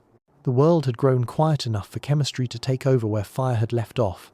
The balance that had allowed rain and oceans to form was beginning to shift again, and the air that once shimmered with warmth and steam began to darken, not from ash this time, but from something invisible, insidious, and strangely vital. The air was changing, and for a time, it became poisonous. Imagine standing on one of those first islands after centuries of cooling. The ground beneath your feet has hardened, the waves that crash against it are less violent now. The clouds above move more freely, shaped by winds that cross oceans newly born. Everything feels stable, still. But the air you breathe, if you could breathe, it would not sustain life as we know it. It would burn the lungs, it would choke every breath. It would smell of sulphur and metal, thick with the gases of a planet still alive beneath its surface. This was an atmosphere not yet meant for creatures, only for the planet itself. At this stage, the air was a strange mixture: carbon dioxide, nitrogen, methane, and ammonia, with faint traces of hydrogen sulfide rising from volcanic vents. Oxygen, that invisible friend of all living things today, was almost entirely absent. The world had oceans and weather and even hints of blue in the sky, but it did not yet have breath. And yet, paradoxically, this poison-filled air was exactly what would make breathing possible in the future. It carried the ingredients of the transformation to come. When the great volcanoes had begun to quiet, they left behind vast plains of black stone basalt cooling in thick layers across the continents. Rain fell on those rocks, dissolving minerals and carrying them into the seas. Deep underwater, near the cracks in the crust, heat from the planet's core still escaped through vents. The water there boiled with minerals and gases, creating shimmering clouds that mixed with the cold seawater above. These were places of contrast, of heat and chill, darkness and lightless energy, and in those contrasts, chemistry began to grow complex. The air above, meanwhile, was thick with greenhouse gases. The sun's light filtered through them, trapping heat near the surface. For millions of years, this thick, toxic atmosphere kept the oceans from freezing and maintained the warmth needed for chemical reactions to thrive. But it also blocked most of the light from reaching the surface. The world glowed in strange colours, reddish skies reflected in grey-green water, streaked with lightning and mist. The horizon looked both alive and sickly, as if the planet were breathing through smoke. It was in this hostile world that something extraordinary happened. In the shallow edges of seas, and in the mineral-rich pools left behind by tides, simple molecules began to arrange themselves into patterns that could replicate. They were not yet alive in the way we understand life, but they were close chains of carbon and hydrogen, encased in tiny films of lipids, reacting to heat and light. Each one was an experiment, a question the Earth was asking of itself. Could something endure? Could something continue? The poisonous air played its part in this quiet genesis. Methane and ammonia, though toxic to us, were powerful building blocks for early organic molecules. Ultraviolet light from the dim sun split them apart and recombined them in countless variations. Lightning struck the clouds, driving energy through the mixture, sparking new combinations. The atmosphere became a laboratory that stretched across the entire planet. And in that vast, slow experiment, the first whispers of metabolism began. Yet this transformation came with danger. The same gases that nurtured life also threatened to smother it. As the air grew richer in methane, the greenhouse effect intensified. The planet warmed again. Steam rose in greater quantities, and storms grew violent. The rain became acidic, eating into the rocks, releasing even more. Minerals into the oceans. The balance that had so delicately cooled the world now began to tilt toward heat. Earth seemed to teeter between creation and destruction with every change in the air. For a while, the atmosphere turned almost opaque again. The sunlight that had just begun to brighten dimmed once more, filtered through a haze of particles. It was as though the planet was retreating into itself, closing its eyes to the outside universe. The air that once nurtured rain now stung with sulfur. Even the oceans, absorbing the gases, became strange, bubbling with chemical life but deadly to anything that might have floated to the surface. The world was alive, but its life was still hidden deep, shielded by poison, and yet it was within this toxic phase that something miraculous began to stir. Among the earliest chemical structures forming in the seas, some learned to use the energy of light that managed to slip through the haze. They captured it, stored it, and used it to build more of themselves. These were the ancestors of cyanobacteria, the first photosynthetic organisms. They were microscopic, fragile, and few, but their appearance marked the beginning of a revolution. They began to turn the poisonous gases of the air into something new. Slowly across millions of years, these tiny organisms released oxygen as a byproduct of their reactions. At first, the oxygen vanished almost immediately, reacting with iron in the oceans to form rust-red sediments that settled to the sea floor. Those layers still exist today, trapped in the oldest rocks as silent witnesses to the moment the planet began to breathe. The air, though still deadly, was starting to change in subtle ways. The poison was becoming the cure, but the transition was not gentle.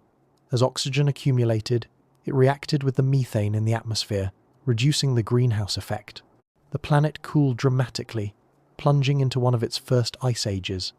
The same process that would one day make the air breathable also nearly froze the world.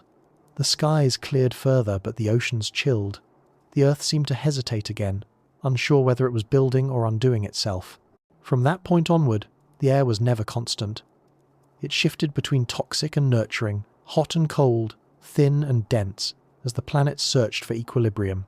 Each alteration changed the chemistry of the seas, and with each change, life adapted, evolved, and persisted. The poisonous air had been a crucible, and through it, the planet forged its next chapter, the birth of true living ecosystems. There's something strangely comforting in knowing that our air, the clear invisible breath we take so easily, was once unthinkably hostile. It reminds us that transformation often begins with extremes, that creation is never clean or simple. The same gases that once made the world uninhabitable later became the foundation of life's every inhale and exhale. If you stand near a volcano today and feel the sting of sulfur in the air, or watch the shimmering heat rise above a vent in the sea, you are witnessing echoes of that time. The planet still exhales its ancient breath, a whisper of what it once was. And if you could listen closely enough, you might hear in that hiss a promise, the reminder that even poison can become life, given enough time and patience. The air we breathe is ancient. It carries the memory of those first toxins, those volatile gases that once ruled the world. Every breath you take is connected to that transformation, to the moment when Earth turned its own poison into the possibility of life. The planet had to suffocate before it could learn to breathe, and in that paradox lies the strange, enduring beauty of its story. Chapter 10. The Birth of Storms. After the air turned poisonous, and the oceans began to shimmer with new chemistry, the planet entered a different kind of awakening, one of motion, energy, and electricity. The great cooling had calmed the fires, but the Earth was not yet still. Its surface, newly formed and wrapped in dense clouds, became a cradle for storms unlike any that would ever come again. They were not weather as we know it now. They were vast, primal forces, towers of vapor reaching from sea to stratosphere, flashing with the light of creation. This was the time when the atmosphere learned to move, when wind and thunder first took form, and when lightning became the planet's first brushstroke of light. The conditions were perfect for chaos. The oceans, still warm from the planet's molten past, breathed steam into the air. Above, the atmosphere cooled rapidly, creating layers of pressure and heat that wrestled with one another. Between them, invisible currents twisted and rose, pulling moisture upward until it condensed into massive clouds. These weren't the gentle cumulus of modern skies. They were columns that stretched dozens of kilometers high, their tops spreading like anvil heads, their bases swirling with rain that never stopped. Lightning crackled through them in branching webs, illuminating the world below in silver flashes. Imagine standing on one of the early continents then. No trees, no grass, no animals, only rock and water and air. The first raindrops begin to fall, large and heavy, striking the ground with the sound of soft stones. The wind grows, sweeping across the sea in sheets of mist. The sky darkens until it's almost black, but it's alive, glowing from within as bolts of light flicker through its depths. You can feel the charge in the air, the hair on your arms rising, though you don't yet exist to feel it. The storm above is older than life, and yet somehow it carries the seeds of life within it. Each flash of lightning breaks apart molecules in the air, splitting methane and ammonia, combining them again into new unstable forms. Those fragments, falling with the rain, land in puddles, streams, and oceans where they mix with minerals from the rocks. There, they bond.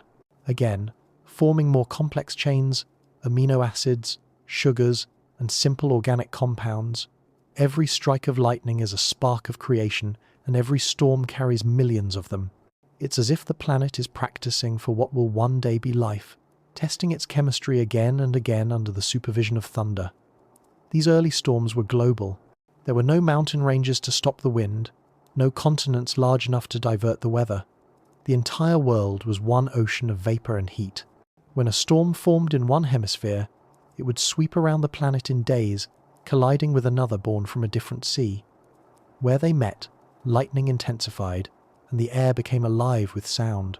The thunder from such storms must have rolled endlessly, circling the planet, its echoes never dying away. If you could have listened, the earth would have sounded like a great breathing drum. The storms shaped more than the air. They carved the surface itself. Rain, falling in torrents for centuries, etched channels into the rock, carrying sediment to the seas. Flash floods filled basins and carved valleys that would one day hold rivers.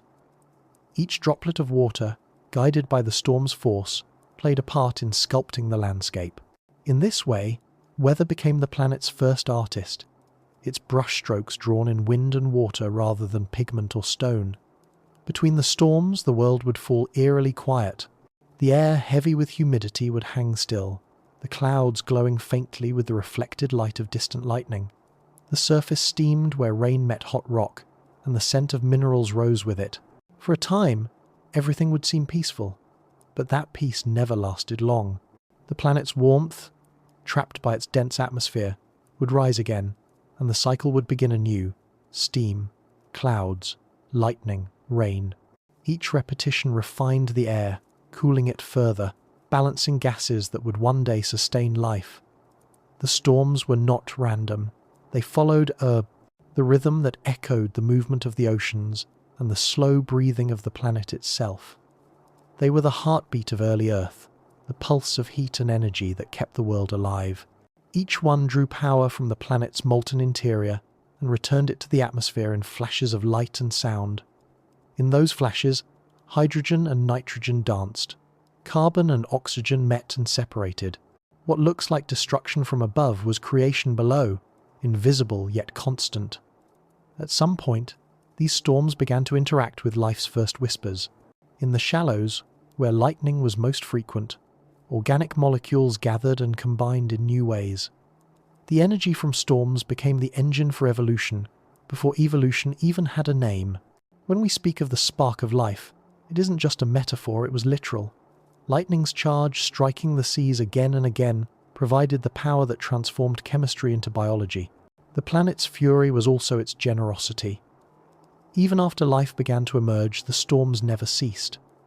They grew gentler over time, smaller, more patterned, but their essence remained. Every thundercloud today is a descendant of those first cosmic tempests. The lightning that splits the sky now follows the same physical laws, the same silent command written billions of years ago when the atmosphere first learned to move. When you see it flash on a summer night, you are watching the same gesture that once illuminated a world of rock and ocean, long before eyes existed to witness it. The storms also taught the Earth balance. Without them, heat would have gathered endlessly near the equator, and the poles would have frozen solid. The storms spread warmth, mixed the gases of the air, and distributed minerals across the seas. They connected every part of the planet into one living system, a network of motion that would later cradle forests, rivers, and life itself.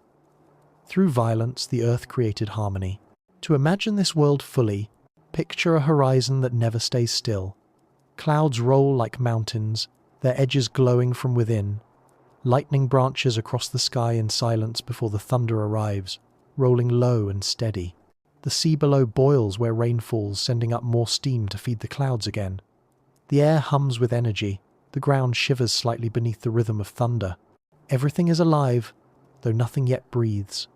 And in this endless cycle, something changes. Slowly the air begins to clear.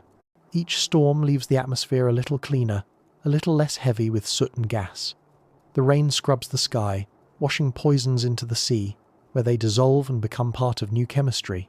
Sunlight, long hidden, begins to pierce the clouds for longer and longer moments. Between storms, light lingers. The world starts to shine. The birth of storms was not just the creation of weather. It was the moment when the planet found movement in its stillness, when energy began to flow freely from sky to sea to stone. The storms were the first signs of circulation, the beginning of wind, of rhythm, of renewal. They were the Earth's way of learning to cleanse itself.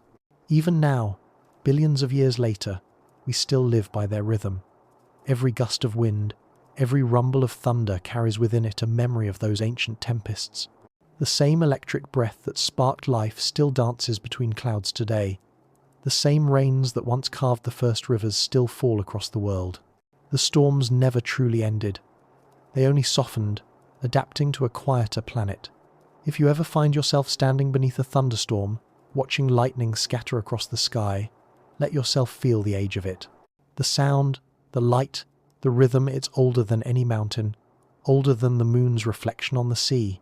It is the echo of the planet's first heartbeat, the reminder that creation often begins with chaos, and that even in the most violent moments, the world is only learning. How to live. Chapter 11. The calm between eruptions. There was a moment, if a span of millions of years can be called a moment, when the Earth began to pause. Not fully, not permanently, but long enough to breathe between its outbursts. The fires that had defined its youth still burned deep inside, but they had learned rhythm now, a kind of patience. Volcanoes no longer roared every day. The storms no longer tore the skies apart without rest. Between the rumbles, there were stretches of quiet. The earth was learning calm, the soft stillness that would one day cradle forests, oceans, and life. Picture the world in this in-between age. The oceans, once boiling and grey, have turned darker and deeper, their surfaces smoothing under gentler winds. The sky, no longer thick with ash, begins to show colour, soft, pale blues between long veils of white. The sun, which for so long had been hidden behind curtains of smoke, now spills golden light across the water. It's filtered and faint, but real. The surface glimmers. The planet, for the first time, has a horizon that stays steady for more than a few hours. On land, the quiet feels immense. Those early islands, cooled from fire and carved by rain, now sit black and glistening under the sun. Fissures still exhale wisps of steam, and now and then, one opens wider, spilling a slow, glowing river down its side. But these eruptions are no longer the world-ending events they once were. The air recovers, the oceans absorb the heat, and calm returns. Between the fiery episodes, time stretches softly, and the earth rests in its own rhythm. It is in these long pauses that the planet begins to change in more delicate ways. Rain falls steadily, washing minerals from the land into the sea. The once violent torrents have softened into patterns, drizzles, storms, mists. Water flows in channels that remember their paths. When sunlight touches these rivers and pools, it sparkles in a way that would have seemed impossible in the age of fire. Every ripple catches the light, scattering it like liquid glass. It is in these moments of calm that the first true reflections appear, not just of clouds or sunlight, but of the world itself. Beneath the surface of the oceans, the quiet is even deeper. The storms above send only faint ripples down here. The water glows faintly, where thermal vents still release their warmth, illuminating clouds of minerals that drift slowly upward. Around those vents, life's first forms begin to stir, tiny primitive cells that draw energy from the chemical heat rather than the light above. They divide, drift, gather. Unseen, they turn the planet's chemistry into a living process. In the stillness between eruptions, creation finds its rhythm. The calm above is fragile, though. It's the kind of peace that comes after an argument, the kind that holds its breath, aware that the next eruption could happen at any moment. You can almost feel the planet listening to itself, the ground tense but not trembling. Deep below, magma moves slowly, seeking release. When it comes, the earth sighs through fire once more. An island expands, a valley fills with lava, a new mountain is born. But even after the explosion, the calm returns more quickly than before. The cycle is shortening, not in its violence, but in its recovery. There's a beauty in that kind of resilience. The planet doesn't resist its eruptions, it allows them, then heals. The crust cracks, reshapes and cools again. Rain falls, covering the new rock in mist. Minerals glint in the sunlight. The air thickens with steam for a time, but the winds clear it. Slowly this pattern becomes normal. Eruption, stillness, renewal. The world has found its pulse, a heartbeat of creation. From space, the planet would now look calmer too. The glow of lava that once defined its surface has dimmed, replaced by the shimmer of oceans reflecting sunlight. Clouds form in white spirals, drifting across blue and grey. At night, the darkness is deep and complete, the only light coming from the faint red tips of distant volcanoes. Earth is becoming a place of rhythm and contrast, a world that knows both light and shadow, both noise and silence. It's in this balance that life begins to expand. The calm between eruptions provides stability, giving living chemistry the time it needs to adapt. Molecules that would have been destroyed in constant fire can now survive long enough to replicate, to change, to remember. The quiet moments become the spaces where evolution first stirs, even though there are no creatures yet to bear witness. The planet's gentleness, its pauses, become the conditions for thought, for growth, for everything to come. Imagine walking through that landscape if you could. The air is humid but breathable in a strange early way. The scent of minerals and rain mixes with the faint trace of sulfur. The ground is black stone streaked with red and gold, warm to the touch. Pools of water collect in hollows, shimmering under a low sun. Steam rises in ribbons, forming mist that catches the light and turns it soft. In the distance, a single volcano smoulders, its smoke curling upward in silence. There is no birdsong yet, no leaves to rustle. but the world hums faintly with energy, the sound of earth holding its breath. And there, amid all that quiet, the first fragile ecosystems begin to form. In the oceans, clusters of microorganisms multiply, feeding on minerals and sunlight where they can. Their waste changes the chemistry of the water, and that water changes the air. Tiny by tiny, cell by cell, the balance shifts again. The calm is not empty, it's active, alive in invisible ways. Each still moment is full of unseen motion. The earth, even at rest, is busy creating. It's easy to think of eruptions as dramatic and of stillness as absence, but on a planetary scale, calm is the true work. The eruptions are only the punctuation. The long silences are where meaning gathers. The pauses between destruction give time for what was broken to take shape again. When the lava cools, it becomes rock. When rock meets water, it becomes soil. When soil meets time, it becomes a home. The calm between eruptions is what makes the world inhabitable. We can see the same pattern even now. Volcanoes still erupt, storms still rise, but between them, life flourishes. Forests grow on the slopes of dormant mountains, coral blooms near volcanic vents, cities are built on cooled lava flows. The calm never lasts forever, but it lasts long enough for renewal. The same breath that once filled the early skies with fire now fills them with air, gentle enough to move leaves and waves. The ancient calm of that era still lingers in the world. You can feel it in the hush before rain begins to fall, in the pause after thunder, in the silence that follows the ocean's crash. These moments are echoes of a time when the earth learned how to rest between its own storms, when it discovered that stillness was not weakness, but balance. The planet's earliest peace did not come from the absence of fire, but from coexistence with it. The earth did not stop burning, it learned to burn quietly. The magma still flowed beneath, the storms still formed above, but between them there was space. Space for reflection, space for creation, space for life to imagine itself. If you could stand there now and look out over the horizon, you would see a world both old and new, a planet that remembers the violence of its youth but wears it softly now, hidden beneath calm seas and gentle skies. The air would move lightly against your face. The ground beneath you, though solid, would carry a deep warmth, as if the heart of the world were still beating below. And in that stillness you might understand that peace is not the end of motion, but its most graceful form. Chapter 12. The First Sparks of Life. There is a kind of silence that comes after fire, a silence that feels not empty but expectant. The earth had reached that silence. The eruptions had slowed, the storms had gentled, and the air, though still strange and thick, had begun to settle into something close to balance. The oceans no longer boiled, they shimmered. The surface no longer burned, it breathed.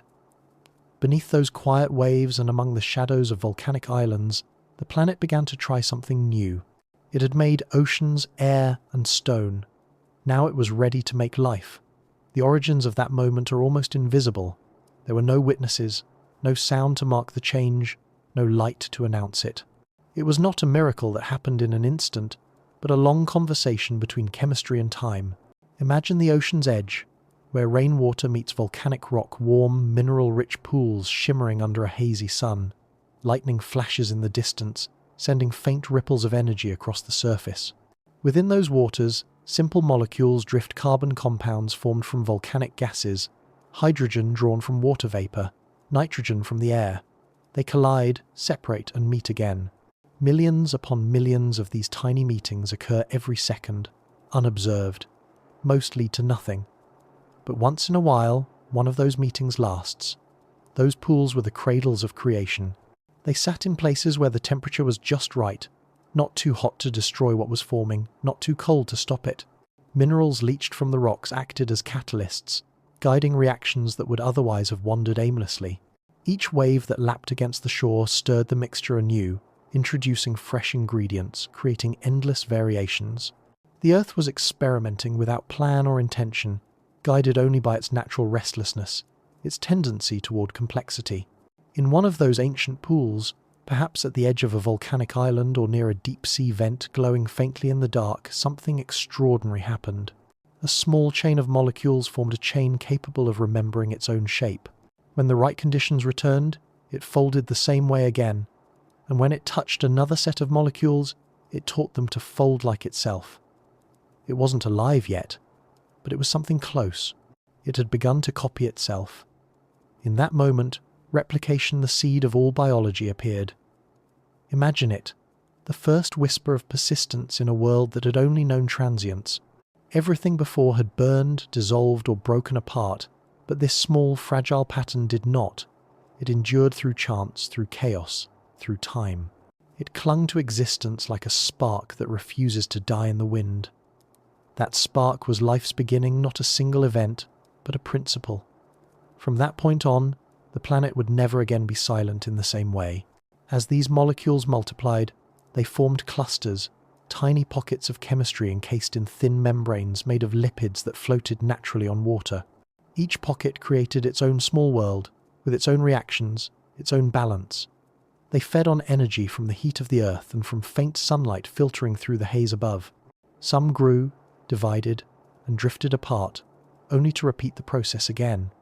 None of them thought or planned, but their movement was purposeful in its own quiet way. They sought balance, stability, survival. They were learning, though they did not yet know what learning was. It's almost impossible for the human mind to imagine this world without projecting life as we know it, without colour, form, or sound. But the beauty of that time lies in its simplicity. The ocean was still dark and filled with minerals that glimmered faintly under lightning flashes. The sky was dim but calm. The earth itself was warm from within, and in that warmth, these first living systems found comfort.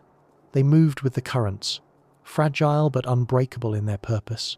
Each cycle of day and night, each shift of tide and temperature, tested them, reshaped them, and taught them endurance. The atmosphere, though, still dominated by carbon dioxide and nitrogen, was beginning to hold something new. Traces of oxygen appeared, not yet enough to change the colour of the sky, but enough to mark the presence of transformation. The tiny cells that had learned to harness sunlight, primitive ancestors of cyanobacteria, had begun their work. They took in carbon dioxide and released oxygen as waste, unaware that this waste would one day change the destiny of the entire planet. For now, their task was simple: to feed, to divide, to persist. The oceans were their universe. The waves carried them across vast distances, scattering them from volcanic shallows to deep basins. Some clung to mineral surfaces, finding stability on the rough textures of cooled lava. Others drifted freely, suspended in the dim light. Over time, they multiplied in staggering numbers, turning the seas into a slow, silent bloom. From space, if anyone had been there to look, the planet might have begun to shimmer faintly with new colours as the balance of gases shifted. But creation is rarely gentle. The same forces that gave rise to these early organisms also threatened to destroy them. When the volcanoes roared again, ash and fire filled the air, cutting off light. The oceans darkened, the surface cooled. Many of these fragile forms vanished, yet enough endured. They hid in deeper waters, near the vents that glowed with the Earth's heat, where no storm could reach them. Life's first rule was written then: to adapt, to find shelter in the chaos, to persist, no matter what changed above. Through each cycle of destruction and renewal, life grew more complex. Molecules became systems. Systems became cells. Cells began to communicate in chemical whispers, exchanging energy and information through the water. The planet, once a place of fire and silence, had learned a new kind of voice, a molecular murmur that filled every tide, every current, every drop of water. Life had become part of the Earth's breath. There's something deeply comforting in this vision, that from so much violence, something so delicate could arise. The Earth did not plan life. It allowed it. It didn't build it in one grand act, but in a slow unfolding, as if it had all the time in the world, which, of course, it did. Even now, the same pattern continues. Every seed that splits the soil, every coral that grows, every child that breathes inherits the rhythm of that first persistence. If you could return to that time and dive into those ancient oceans, you wouldn't see much with your eyes. The water would be murky, the light dim, the seafloor strange and barren. But if you could feel the chemistry, if you could listen to the movement at the smallest scale, you would know that something incredible was happening. The world was no longer just matter, it was beginning to remember, to react, to choose. The first sparks of life weren't just the origin of biology, they were the beginning of purpose, of continuity. From that point forward, the planet would always carry a pulse within it. Every living thing that ever came after every forest, every ocean creature, every human thought would be an echo of that first spark, that first stubborn insistence to exist. Even now, deep in the oceans where light barely reaches, life thrives around vents that glow with the same kind of heat that once nursed the first cells. The past never truly disappears. It only hides beneath the surface, whispering reminders through the patterns that repeat.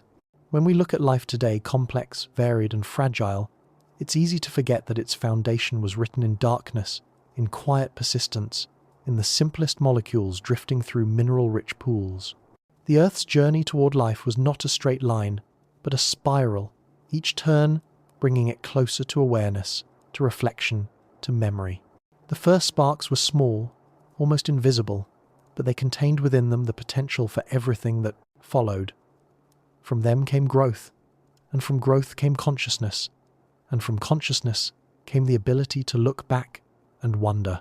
And perhaps that's the most beautiful thing of all, that in every living thing, from the smallest microbe to the largest tree to the quiet breath of a human being, there remains a trace of that first shimmering light in the water, that first moment when the planet whispered to itself, "I will live."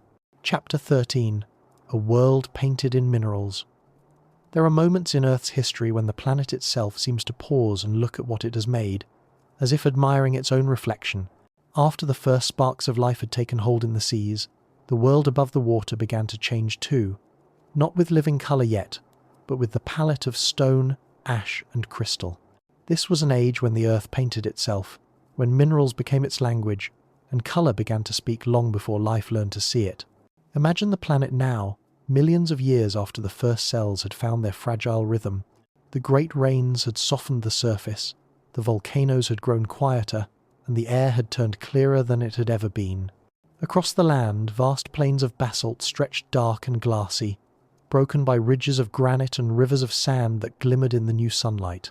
The world's first palette was muted, but luminous iron reds, sulphur yellows, copper greens, and the deep obsidian black of volcanic glass. There were no plants yet to clothe the land, no animals to disturb the silence. The earth itself was the artist, and minerals were its brushstrokes. The colours came from chemistry. Iron in the rocks rusted as it met the oxygen beginning to bloom from the seas, painting the world in tones of red and brown. Sulphur from cooling volcanoes streaked the land with yellows that glowed under the pale sun. Where minerals met rainwater, crystal deposits formed salt-white crusts that reflected the light like scattered stars. Some valleys, shimmered with pools rich in copper and nickel, their waters shining with iridescent greens and blues.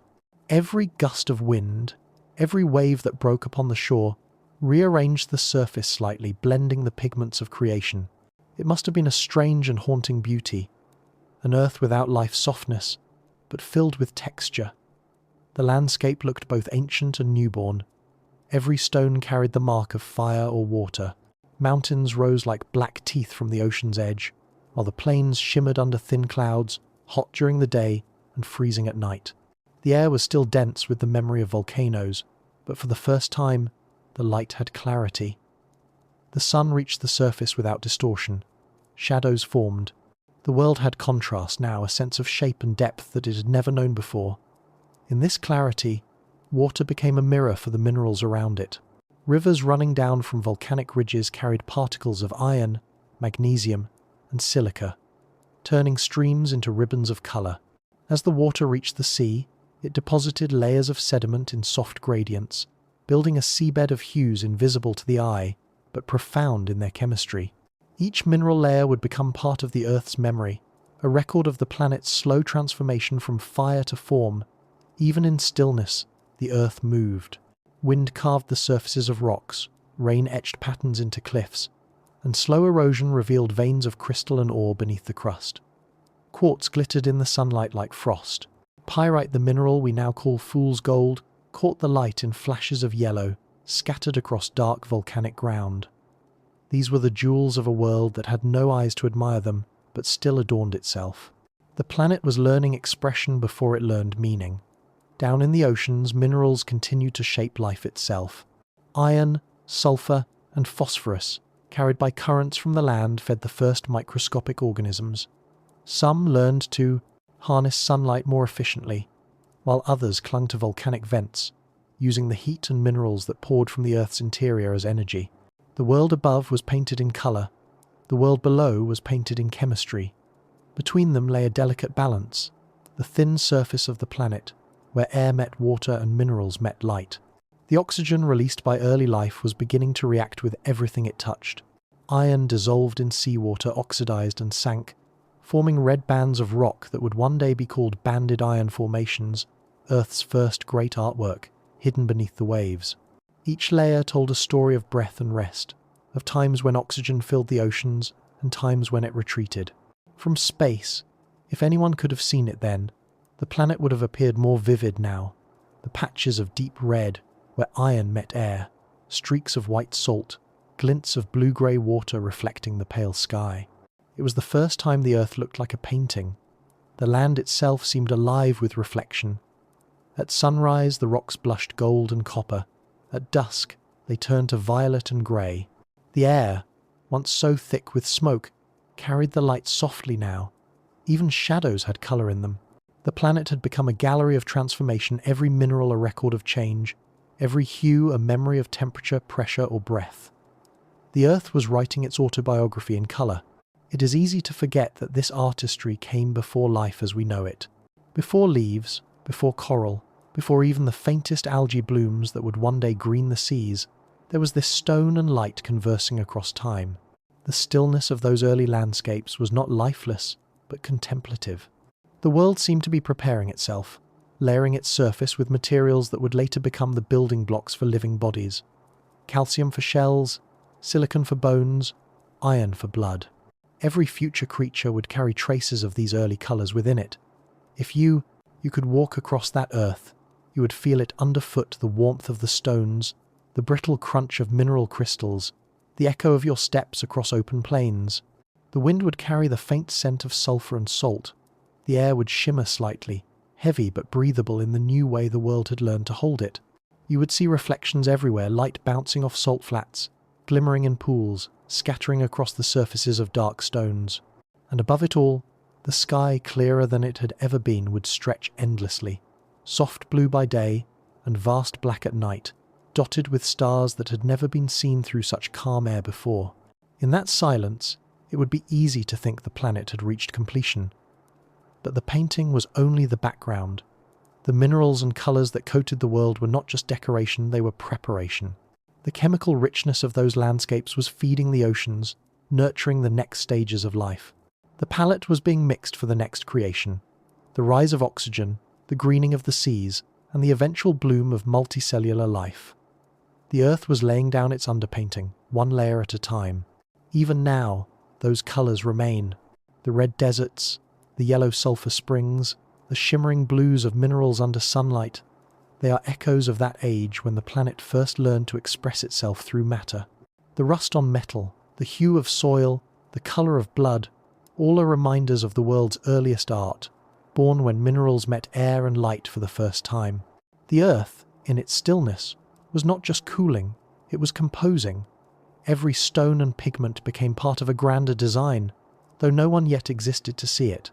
The planet was rehearsing beauty before it had eyes, teaching itself to be a canvas long before it hosted artists. And as the air grew clearer and the light grew stronger, the world prepared for the next great transformation, the moment when the colours of stone would give way to the colours of life. Chapter 14. The Long Night of the Skies. After the Earth had painted itself in minerals and found calm between its storms, something unexpected happened. A dimming, a cooling, a long hush that fell across the planet. It was not destruction, not in the way the early fires had been, but a deep pause, as though the world had drawn its own curtains and settled into sleep. The air, newly filled with oxygen, was changing again. The oceans, alive with the first glimmers of life, were breathing differently. The balance that had been so delicately built was shifting, and the result was twilight. The skies darkened, not from ash this time, but from the planet's own transformation. This was the long night, the first great winter of Earth's skies. It began slowly. The first photosynthetic life, small and unseen, had begun to fill the oceans, releasing oxygen as a byproduct. For countless years, that oxygen was absorbed immediately, reacting with the iron in the seas and the stones on the land. But one day, or rather, over countless days that added up to one great turning, the oxygen began to outpace what the Earth could absorb. It started to accumulate, rising into the air, changing the atmosphere itself. What had once been dense with methane and carbon dioxide, gases that trapped heat, now became clearer and colder. The blanket that had kept the planet warm began to thin, and the warmth that had sustained the seas began to slip away into space. The light dimmed not because the sun grew weaker, but because the Earth's air changed how it caught and scattered that light. The blue skies that had just begun to emerge faded into a pale silvery haze. Clouds thickened as moisture condensed in the cooling air. At dawn, the horizon glowed faintly, not with the warm tones of sunrise, but with a cold brilliance like light refracted through glass. The sun still shone, but it was distant now, its warmth softened by layers of mist and ice. Imagine standing on one of those quiet shores, looking out at an ocean that has begun to change colour. The water, once rich and dark, is now paler, streaked with floating ice in the higher latitudes. The air is sharper, thinner. The wind carries a different sound, less the hiss of heat and more the whisper of chill. At night, the stars are brighter than they have ever been, unblinking in a sky free of haze. The world is cooling, and in that cooling, everything is slowing down. This was the Earth's first great ice age, though the word ice hardly captures the vastness of it. Over time, glaciers spread from the poles, inching toward the equator. The oceans froze at their edges. Snow fell and did not melt, piling layer upon layer until entire continents gleamed under white blankets. Even the volcanic islands that once smoked and glowed grew silent, their heat trapped beneath the weight of frost. The planet that had once burned with red light was now blue-white and still. It was as if the world had exhaled too deeply and forgotten how to breathe again. But even in that stillness, life endured. Beneath the ice, in the dark waters near volcanic vents, warmth persisted. The same tiny cells that had first captured light now found refuge near the Earth's inner heat, drawing energy not from sunlight, but from the chemistry of the rocks. In those hidden places, life continued its quiet work, transforming, adapting, surviving. The surface might have seemed lifeless, but below, in the quiet dark, creation still stirred. The Earth was not dying, it was resting, recalibrating, finding a new balance. The long night must have been beautiful in its way. The skies glowed faintly with auroras, ribbons of colour dancing across the frozen horizon as charged particles met the new oxygen-rich air. The stars shone brighter against the dark, and the moon cast reflections across the ice, turning the planet into a vast mirror. Silence ruled. Winds drifted softly, carrying the crack of ice shifting, the slow groan of glaciers moving across the land. Even without sound, the world felt alive in its stillness. A heartbeat slowed but not stopped. As the centuries passed, the build-up of ice began to reshape the planet. The weight of glaciers pressed down the continents, changing the flow of the oceans beneath. The frozen seas reflected more sunlight, cooling the planet even further. For a time, it seemed the world might freeze entirely, but the Earth's heart still burned below the surface, patient and constant. Volcanic heat began to rise again, sending carbon dioxide into the air, thickening it once more. Slowly, imperceptibly, the planet began to warm. The ice retreated, the seas thawed, and the long night began to lift. When the first patches of open water reappeared, the world reflected the sun in a way it had not for ages. The skies brightened again, colour returned to the horizon, and clouds became soft rather than heavy. The air, now filled with oxygen and balanced with warmth, took on the clarity we know today. For the first time, the planet could breathe deeply and evenly. The long night had left its mark etched into stone, frozen into layers of ice that would last for eons, but it had also prepared the world for what came next. It is easy to think of such an age as one of suffering or loss, but perhaps it was a kind of dreaming instead. The planet, like a living thing, needed rest after so much creation. The cooling gave time for new minerals to form, for oceans to settle into deeper basins, for the atmosphere to clear. The air that emerged from that slumber was cleaner, richer, and ready for more complex life. The pause was not an end, it was a gathering of strength. If you could stand there at the end of that age and look around, you would see the world awakening from its frozen sleep. The glaciers, once towering and endless, would be shrinking, their meltwater running in silver threads down black stone. The air would shimmer, faintly with mist, and the seas, dark and deep again, would roll with slow confidence. The first greenish pigments would be spreading through the shallows, the mark of new photosynthetic life reborn after the long cold. The earth, it seems, never stops beginning. And in the calm that followed, the planet carried forward everything it had learned. The patience of its stillness, the memory of its storms, and the resilience of its warmth. The long night of the skies became the foundation for balance. It taught the world that light and dark, heat and cold, destruction and creation, all must trade places in their turn. The planet had survived its first true winter, and in doing so, it had become capable of spring. Even now, in the polar regions, when the long nights return each year, the Earth remembers that age. The auroras that ripple across the dark sky are echoes of those ancient lights. The hush of falling snow, the crack of ice beneath the stars, all of it is part of that old rhythm. The world still sleeps and wakes, still cools and warms, still remembers how to dream. The long night of the skies was not a mistake or a punishment. It was the Earth's way of learning balance, of finding peace between its extremes. Out of that frozen silence, life would rise again stronger, wiser, and ready to fill the world with colour once more. Chapter 15. When the oceans turned blue. When the ice of the long night began to melt and the skies slowly brightened, the Earth entered a new chapter of beauty and awakening. The glaciers receded, the air grew warm again, and the seas once shrouded in grey and shadow began to show their first true colour. It happened not in an instant, but gradually, like the soft blooming of dawn after an endless twilight. The oceans turned blue, and with that colour came clarity, depth, and the beginning of a new rhythm for the planet. Before this transformation, the seas had been thick with minerals and suspended sediment. The sunlight that they reached their surface scattered quickly, painting the water in shades of brown, green, or dull grey. They were heavy, opaque, full of chemical life but lacking transparency. But as the long night lifted, and as the balance of oxygen and carbon in the air found its delicate middle, the water began to change. Minerals settled, bacteria consumed what they could, and light began to reach deeper than it ever had before. The seas, for the first time, opened their eyes to the Sunday. It's difficult to imagine what that first blue must have looked like, a colour that had never truly existed on Earth before. The rocks were black, the land pale and raw, the sky still hazy and thin, but the oceans shimmered. They caught the light and reflected it outward, filling the horizon with a shade of calm that spoke of balance. The planet, once red and white and gold with heat and ice, was now something new. It was blue, the colour of peace, of distance, of life waiting to emerge. The blueness came not only from the clearing of minerals but from structure itself. As water molecules absorbed light, they swallowed the reds and yellows, leaving only the shorter, cooler wavelengths to scatter. What remained was that deep, resonant hue that seems to carry silence within it.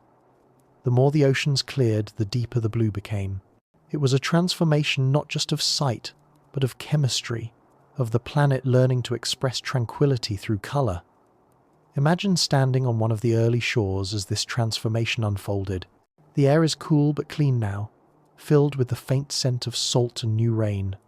The horizon stretches wider than ever before, a soft gradient of silver sky meeting blue water. The waves move gently, no longer boiling or frozen, but steady, rhythmic, alive. The sound of them against stone is calm, as though the earth itself has learned to breathe more slowly. The light shimmers across the surface, scattering into 1,000 reflections. The world has found its mirror, and for the first time, it looks peaceful. Beneath the surface, that new clarity allowed something extraordinary to happen. Sunlight began to reach depths it never had before, awakening ecosystems that had long existed in darkness. Cyanobacteria, those microscopic architects of oxygen, flourished in the upper layers of the sea, turning sunlight into energy with greater efficiency. As they multiplied, They tinted the shallows a soft greenish blue, the colour of life's first gardens. The oxygen they released continued to fill the atmosphere, and with each passing century the world grew brighter and more stable. The transformation of the oceans was not only visual, it was audible in its own way. The roar of storms that once ruled the skies softened into the gentle hush of waves. The sound of cracking ice faded into the soft rhythm of tides. The planet's pulse slowed, and the surface found a melody that has never left it. Even now, when you listen to the ocean's whisper at night, you are hearing an echo of that first calm, the rhythm of water learning to move under blue skies. The land, too, began to respond to this change. Rain fell in new patterns, feeding rivers that carried nutrients to the coasts. The shores grew rich with sediments that supported life's next evolution, organisms that began to leave the deep and explore the shallows. For the first time, the boundary between land and sea became a place of abundance, a meeting point of sunlight and chemistry, of air and water. It was here, at the edges of those new blue oceans, that the first complex cells began to form. From space, if one could have watched, the transformation would have been breathtaking. The white of glaciers retreating, the grey of rock fading under sunlight, and between them, the vast growing expanse of blue. It was a planet remade by its own breathing, by the quiet persistence of life. That blue became the defining feature of Earth, the colour that told the universe this was a world, with water, with atmosphere, with balance. There is something profoundly emotional about that image. A once fiery planet now dressed in calm.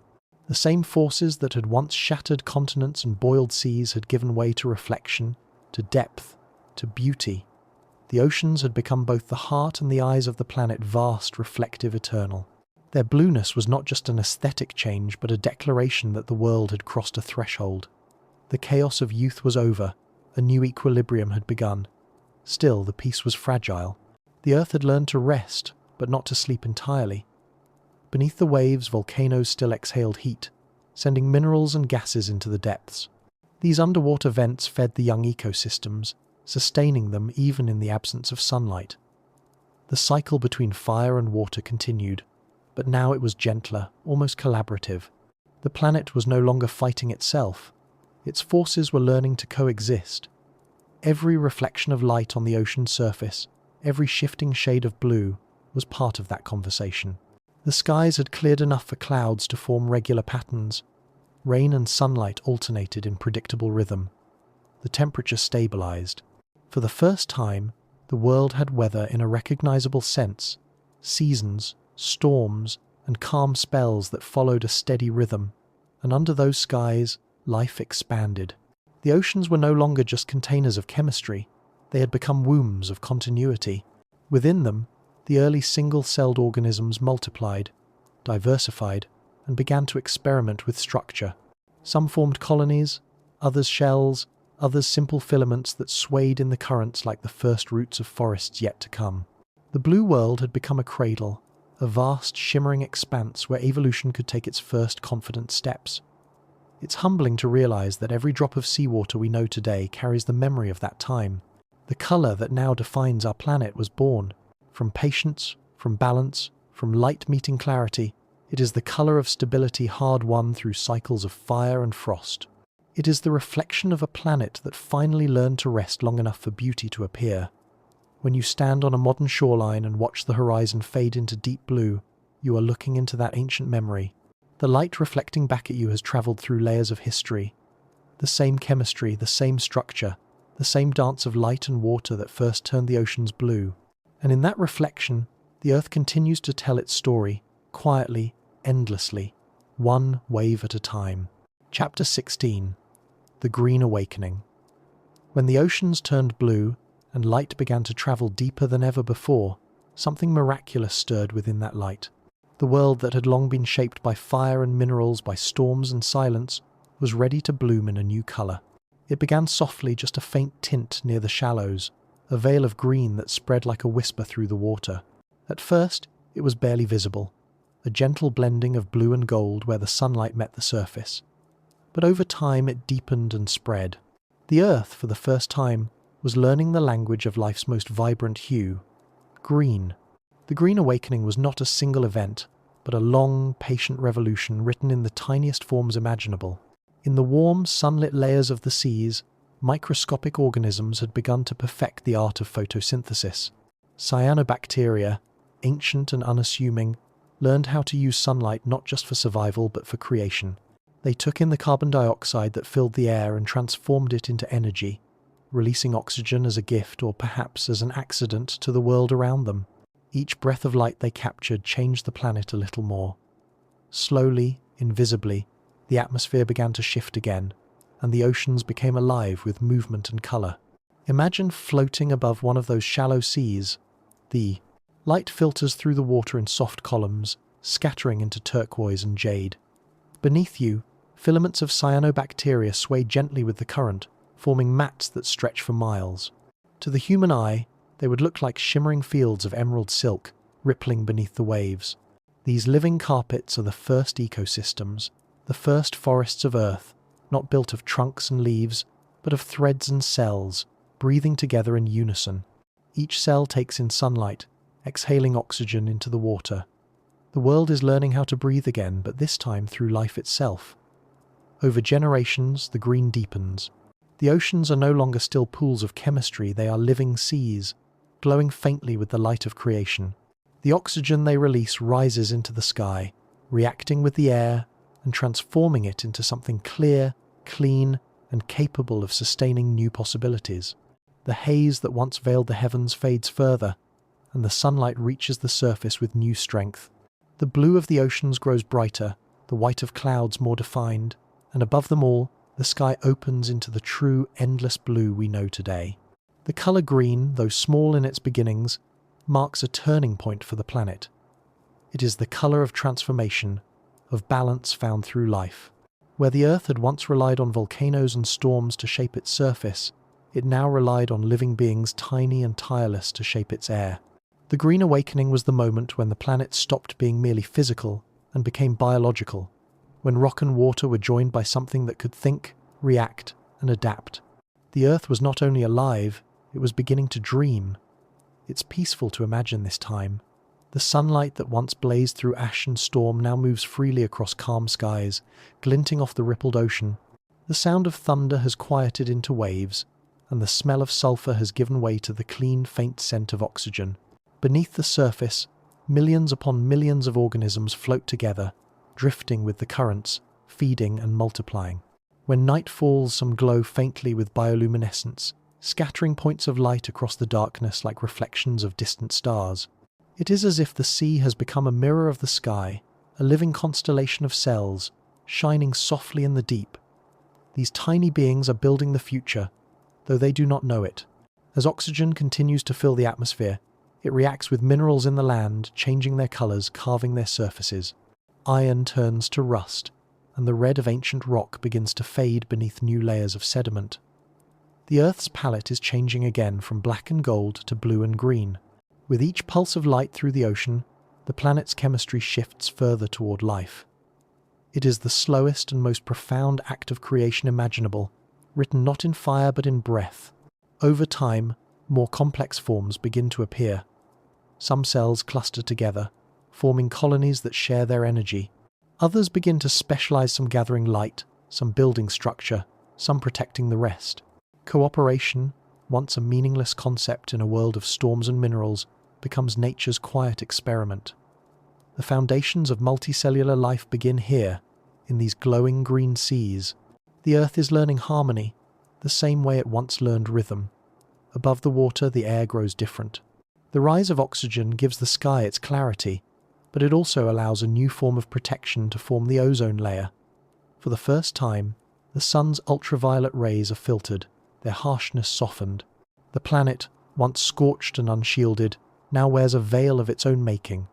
This invisible layer of protection allows life to thrive closer to the surface, in the shallows and along the edges of islands. The Green Awakening is not only a colour, it is safety, growth, and the gentle beginning of a world that can, to sustain itself. If you stood on one of those early coasts, the scene would be breathtaking in its simplicity. The waves would glow faintly green under sunlight, and the air would feel crisp and cool, filled with the faint tang of salt and new oxygen. The sky would stretch endlessly, pale near the horizon and deepening to cobalt overhead. There would be no birds yet, no trees, no sound except the rhythmic hush of the water. And yet, in that stillness, you would sense life everywhere, silent, patient, working in the background. The planet is no longer alone. The color green, so gentle and familiar to us now, was once revolutionary. It was a declaration that life could transform its world not through destruction, but through patience and light. It turned a hostile, suffocating atmosphere into one that could cradle breath. It reshaped oceans, skies, and continents without war or fire. It showed the planet a new kind of power, the quiet kind, the creative kind. The Earth was no longer ruled by chaos, it was ruled by growth. Every green thing that exists today, every leaf, every blade of grass, every forest canopy swaying in the wind descends from that first awakening. Each one carries within its cells the memory of those ancient cyanobacteria that once floated in the shallows, catching sunlight and building oxygen. When you walk through a forest now and see sunlight filtering through leaves, you are seeing the continuation of that first miracle. You are watching the earth still creating, still breathing, still painting itself in the same color it first discovered in the sea. And perhaps, in that realization, there is comfort.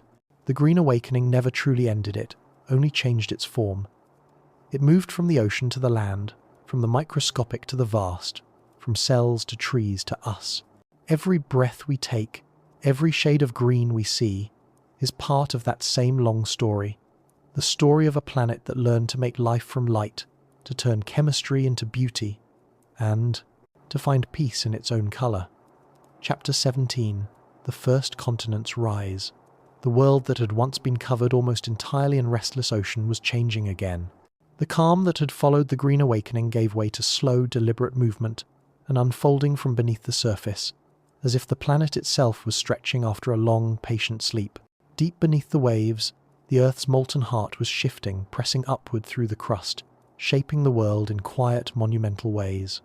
The oceans, once infinite and seamless, began to break their unity. Land was coming back, not in fleeting islands this time, but as continents, vast and steady.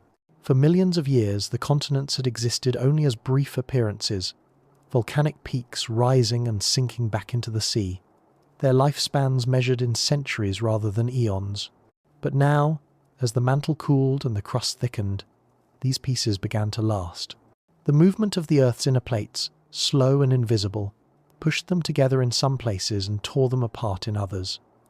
Mountains rose beneath the sea, linking into ridges. Fragments of land collided, fusing into larger masses that refused to sink again. This was the beginning of permanence. Imagine watching it from above. The planet, once a smooth blue sphere wrapped in clouds, now shows shapes beneath the white swirls, dark outlines spreading and shifting, their borders glowing faintly where volcanic fire still burns. These are the world's first continents, though they are smaller and rougher than those of today. They shimmer at the edges, where magma still seeps through cracks, and their centers are made of the oldest rocks on Earth, ancient granites, grey and shining, unyielding to time. If you could stand upon one of them, you would find a landscape both alien and familiar. The ground is uneven and sharp, made of black and grey stone streaked with veins of quartz and gold. Steam rises from fissures where the earth still exhales, its inner warmth. There are no plants yet to soften the view, no soil, only bare rock gleaming under a pale sun. The air smells faintly of minerals and salt. The wind, unimpeded by trees or mountains, moves freely across the land, carrying the sound of distant waves crashing against the newborn shores. These early continents were constantly reshaped by fire and water. Rivers began to form where rain pooled in natural basins, carving paths through the rock and carrying sediment back to the sea.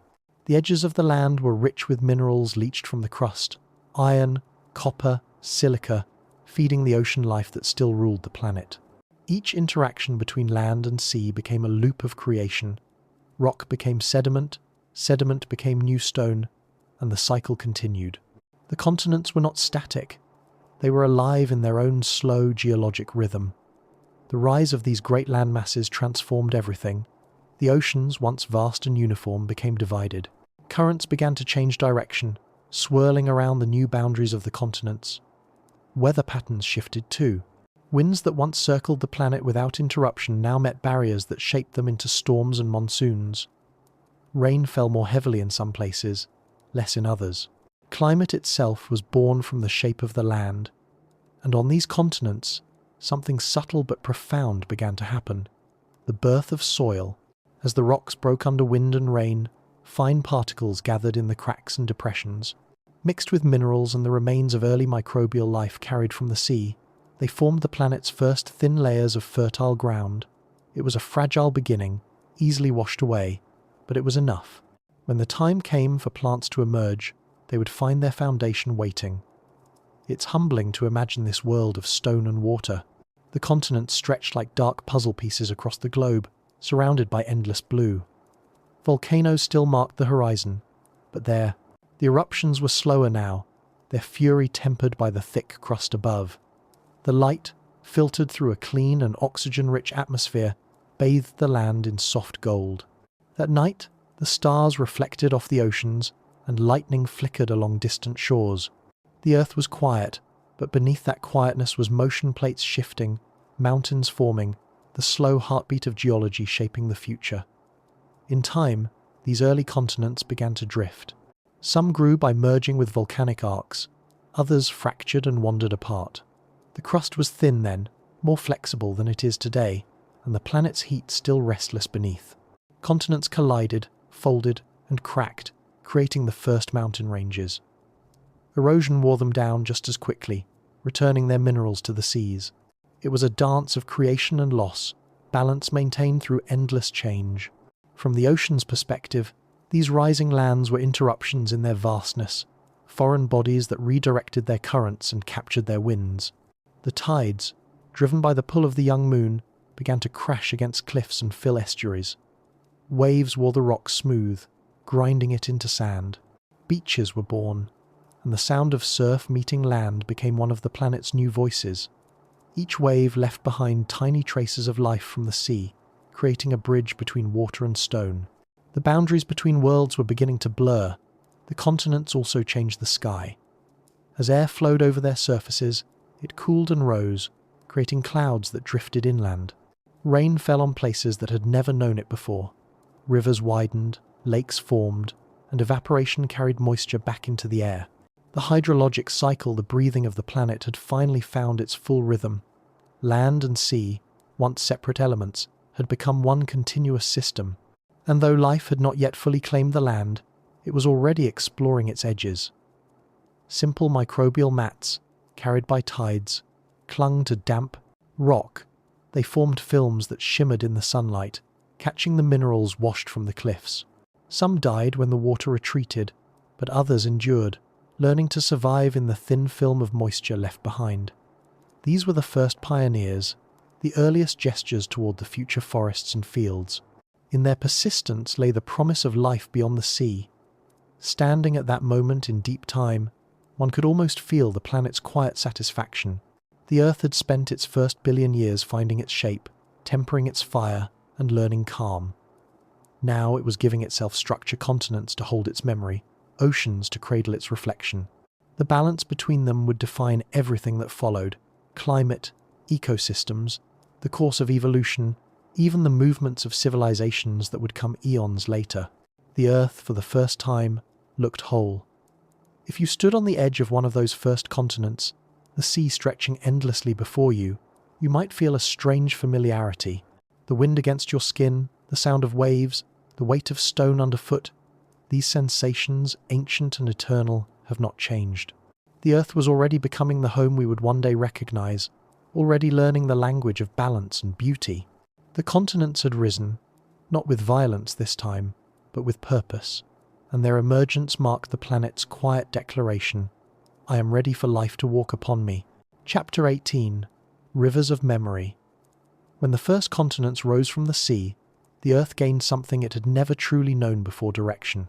Water that once drifted freely across endless oceans now had places to fall, paths to carve, and journeys to make. Rain that gathered on the young land began to move, slowly at first, then with purpose. It followed gravity's pull, finding cracks, valleys and hollows, tracing patterns that would become the arteries of the planet. These were the first rivers, silver threads of motion, flowing across a dark and newborn land, and as they began their descent toward the sea, they carried with them not only water, but the memory of everything they touched. Imagine the world in that time. The air is cooler now, cleaner than it has ever been. The sky is vast and blue, and the sunlight glints off the surface of the water as it runs over rock newly exposed to the open air. There are no trees yet, no grass to guide the flow, only stone, wind and water. The rivers run across raw landscapes, carving lines that shimmer in the sunlight, creating sound in a world that has known mostly silence. Each one is a voice, whispering the story of the land it crosses. At first they are small streams trickling from mountain snow and rainfall, winding their way into valleys. But the planet's pulse is steady, and the rains continue. The streams gather, joining into torrents that cut deeper into the rock. Over time they shape canyons, plains and deltas, carrying minerals from the land into the sea. They grind mountains down grain by grain, turning stone into sand and sand into sediment. The rivers are not simply water, they are movement, transformation, and memory combined. Every drop that falls begins a journey. Some return quickly to the ocean, others travel for centuries, locked in ice, trapped underground, or absorbed into clouds before falling again. The rivers remember all these paths. Their currents carry minerals from the heart of continents to the shallows where life thrives, nourishing the oceans that gave them birth. It is a circle of memory, the earth giving to itself, water moving endlessly between sky and sea and land. The first rivers would have been magnificent in their simplicity. Without vegetation to slow their flow, they would surge with each rainfall, wild and unpredictable. When volcanic ash fell from distant eruptions, they would carry it away, spreading nutrients across the plains. When landslides collapsed new mountains, they would carve channels through the debris, creating new valleys. Each flood changed the land, and each retreat left behind patterns that would last for ages. The shapes of those rivers became the first lines on the planet's surface, a kind of handwriting drawn by water. In the shallows and deltas where the rivers met the sea, life gathered. The mix of fresh and salt water created fertile zones where chemistry thrived. Microbial mats clung to rocks, feeding on the nutrients carried downstream. These were the first estuaries, the earliest meeting places between land and life. With every tide and flood, new layers of silt built up, forming the beginnings of soil. The rivers were sculptors, but they were also gardeners, laying down the foundation for the world that would soon bloom. The sound of those first rivers must have been mesmerizing. In a world that had known only wind and thunder, this new rhythm was softer, more continuous, a sound like breathing. The water sang as it ran over stones, as it fell into pools, as it met the sea. It carried the music of the earth's transformation. The rivers were the first storytellers, weaving the past into the present, shaping memory not in words but in motion. Every curve in their path was a trace of time, the gesture of patience written into the stone. From space, the earth was changing again. The blue of the ocean still dominated, but now there were veins of brightness winding across the continents, rivers glinting like silver under the sun. Clouds gathered above them, tracing their routes with shadows. The hydrologic cycle had become visible, a moving tapestry connecting every part of the planet. Rain from one continent would fall on another, minerals from one mountain would end their journey halfway across the world. The earth was learning unity through movement. As the eons passed, the rivers grew more complex. The continents drifted, rising and falling, and the rivers followed, reshaping themselves to fit the new landscapes. They carved through mountains that had not existed before, and when those mountains eroded, they carved through their own histories again, exposing layers of the past. The rivers became the memory keepers of the world, preserving in their sediments the traces of all that had been. Even now, when we study those ancient layers, we read their stories, the shifts of continents, the changes in air and life, the endless recycling of creation. There is something deeply comforting about the constancy of rivers. Though the land moves, though the climate changes, the flow remains. The same water that ran through those first channels billions of years ago still moves within the planet's cycle today. It has changed form, evaporated, frozen, fallen again as rain, but it is the same water. The same molecules that carved the first valleys may fall on your skin now in a summer storm. The rivers connect us not just to one another, but to every age that has ever existed. It's peaceful to imagine sitting by one of those primordial rivers, watching it wind through a land untouched by life as we know it. The air would hum with silence, broken only by the soft movement of water over stone. The sunlight would shimmer on its surface, creating patterns that dance across the bare rock. You could trace the river's path with your eyes, following it toward the horizon where it meets the sea. It would feel eternal, patient, deliberate. There would be no rush in its motion, only purpose. The rivers taught the earth the meaning of connection. They were the first bridges between separate worlds, the sky and the sea, the land and the deep. Through them, the planet learned how to circulate, how to share, how to remember. They made the continents fertile, carried the breath of the ocean inland, and returned it, enriched, to the depths. They became the bloodstream of the world, flowing endlessly through its veins. Even now, when we stand beside a river and listen to its quiet persistence, we are hearing the same song that began when the continents first rose, the same rhythm that shaped valleys, that carried minerals to the sea, that whispered across eons. The rivers are still moving, still carving, still remembering. They are the earth's oldest witnesses, never still, never silent, always telling the story of how everything is connected, always reminding the world where it came from. The rivers of that time were not just lines of water. They were time itself made visible, memory given motion. They carried the past into the future with every drop, weaving creation into continuity. The planet, through them, learned how to speak softly, how to sustain rather than destroy. And in their ceaseless movement, they promised that as long as water flowed, the earth would never forget itself. Chapter 19. The sky learns to breathe. The rivers had found their paths, the continents had settled into shape, and the oceans had turned a deep and steady blue. The planet, after so many ages of change, had found its rhythm. Yet above all this, another transformation was taking place.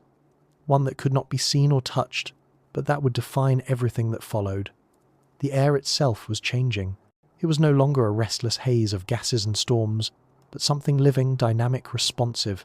The sky was learning to breathe.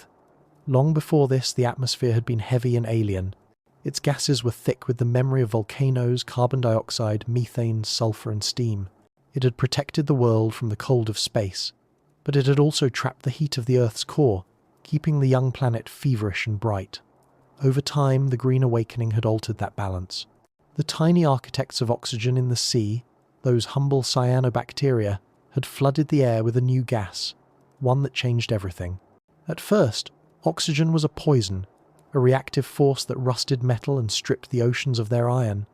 But once the world adjusted, it became breath, itself. Imagine those first skies of oxygen. The clouds are higher now, their edges softer. The air, once dense and tinted with yellow and red from volcanic haze, is clear and pale. Sunlight passes through it freely, scattering in all directions, turning the heavens into a blue so deep it seems endless. The world beneath glows brighter because of it. For the first time, shadows have definition, and the horizon gleams with light. The planet has learned transparency. The Earth, in a sense, has exhaled. The new oxygen-rich atmosphere brought stillness, but it also brought movement of a different kind. Winds began to travel more freely, unbound by the old, heavy air. The circulation of heat between land and sea grew complex, giving rise to patterns that would shape the future of weather monsoons, trade winds, calm zones at the equator. Clouds began to organize themselves, moving in great sweeping formations that mirrored the rhythms of the ocean below. The air was no longer chaotic. It had found grace. The balance between gases became a living conversation. The seas exhaled moisture into the sky. The land absorbed it as rain. Volcanoes released carbon dioxide, and photosynthetic life breathed it back into balance. For the first time, the Earth's systems began to cooperate rather than compete. Each element depended on the others, the oceans on the air on the land on the life that covered it. The planet had become a single organism, breathing in long, slow cycles. It's peaceful to imagine standing on one of those early continents under that new breathing sky. The air is cool and clean, carrying the scent of salt from the ocean. The light is gentle, filtered through high clouds that drift lazily across the horizon. You look upward, and for the first time the sky feels infinite, not confined. The world has space now, space to move, to grow, to dream. The sound of the wind is soft, a low whisper that passes through the empty landscape. The earth, which once roared with fire, now hums with calm. As oxygen grew more abundant, the sky also began to protect what it had created. In the upper layers of the atmosphere, a new shield formed ozone, born from the very oxygen that life had released. This thin, invisible barrier began to absorb the harsh ultraviolet light of the sun, softening its touch on the surface below. Before this, the sunlight had been too fierce, its rays destructive to delicate chemistry. But now, under the ozone's protection, life could venture closer to the surface, explore the shallows, and eventually climb toward the land. The sky, once indifferent, had become a guardian. With this new balance, colours on Earth began to deepen. The blues of the oceans darkened, the greens of the shallows brightened, and the sunsets grew more vivid. When the sun sank below the horizon, the scattering of its light through oxygen and nitrogen painted the world in oranges, pinks, and purples. The planet had not only learned to breathe, it had learned beauty. The first dawns and dusks of clear air must have been breathtaking. The sky shifting softly from gold to violet to deep indigo, the stars emerging one by one through air that now knew how to carry light. The breathing of the atmosphere was not metaphorical. It was real, a pulse that continues to this day. With every photosynthetic breath drawn by the oceans, and every exhalation of carbon from volcanoes and decay, the sky's composition fluctuated gently, inhaling and exhaling with the rhythm of the planet. When forests would one day rise, their leaves would join this breath. When animals would evolve, their lungs would synchronize with it. But even before all that, the pattern was already there, the planet teaching itself how to inhale sunlight and exhale balance. From space, this change was visible. The Earth, once shrouded in grey haze, now glowed blue and white, its atmosphere a thin veil shimmering with light. It was no longer just a sigh. The planet, it was a breathing sphere, wrapped in air that moved and flowed like blood through veins. The winds sculpted clouds into spirals, the oceans mirrored them in their depths, and together they created a symmetry that hinted at something greater. The Earth had found harmony, not in silence, but in motion. As the air grew more balanced, new phenomena began to appear. Lightning, once chaotic and constant, became rare and rhythmic, a spark that fertilized the soil rather than burned it. Rain began to fall more evenly, nurturing valleys and rivers instead of washing them away. The seasons, born from the tilt of the planet's axis, began to take on meaning. The air remembered the warmth of summer, the cool of winter, and the in-between sighs of spring and autumn. Time itself became something the sky could measure. It's humbling to think that every breath you take is part of that same ancient rhythm. The oxygen that fills your lungs now is not new, it is the same that once filled the seas, the same that first met the stone of early continents, the same that rose through the newborn sky when the earth learned to breathe. It has moved through countless lives, through leaves and waves and lungs, always returning, always cycling. The sky is not separate from us. It is within us, part of the same living pattern that began billions of years ago. The atmosphere that now protects and sustains life is a kind of memory, a record of everything that came before. It carries traces of ancient eruptions, the scent of rain on volcanic stone, the echo of lightning in the first storms. Each molecule of air has travelled through time, through ocean and mountain, through plant and creature. To breathe, even now, is to participate in that long history, to draw in the same sky that once learned to breathe for the first time. When the wind moves through trees or across the open ocean, it is more than air in motion. It is the continuation of that first exhalation, the whisper of a planet alive and self-aware in its rhythm. The sky, in its endless stillness and motion, reminds us that balance is not stillness at all. It is movement, sustained and shared. The Earth's long journey from fire to breath had reached its quiet triumph. The sky, once heavy with storms and darkness, had found clarity. It inhaled light, exhaled life, and carried both gently across the face of the world. And though eons would still pass before life walked the land, the stage was set, the air ready. The planet was no longer merely surviving, it was thriving in the fullness of its own breath. Chapter 20. When the world began to see the Earth had learned to breathe. Its air was clear, its oceans blue, and its lands steady beneath the quiet dance of clouds. The long turbulence of its youth had passed, leaving behind a planet in balance, one that moved, pulsed, and lived in harmony with itself. The great forces of fire and water, of air and stone, had come to an understanding. Life had spread through the oceans, transforming them into luminous gardens of green and blue. For the first time, light could travel freely through the world, and in that light, something new was stirring. The beginning of perception, the first act of seeing. To see is more than to exist in light. It is to notice it, to interpret it, to respond to its touch. For billions of years, sunlight had poured down upon the earth without witness. It had warmed the seas, painted the skies, and shimmered across waves. But nothing had yet understood what it was seeing. The cyanobacteria that filled the shallows could sense brightness and shadow. They followed light instinctively, but they did not yet see. Their world was one of reaction, not awareness. Still, they were the first to trace the path of the sun, the first to shape their lives around its rhythm. It was the faintest hint of vision, the planet's first attempt to open its eyes. Imagine those ancient oceans, clear now after ages of darkness and the storm. The light of the young sun pierces the surface, scattering through the water in columns of gold and green. Microscopic life drifts within it, each cell absorbing and reflecting the light that filters through. Some turn toward it automatically, guided by their chemical senses. Others hide in the shadowed depths, avoiding the sun's intensity. It is a silent dance between light and life, a dialogue that will one day become sight. Over countless generations, this sensitivity deepened. Life began to build structures, simple pigments that captured light more efficiently, membranes that focused its energy. The ability to sense brightness became the ability to detect direction.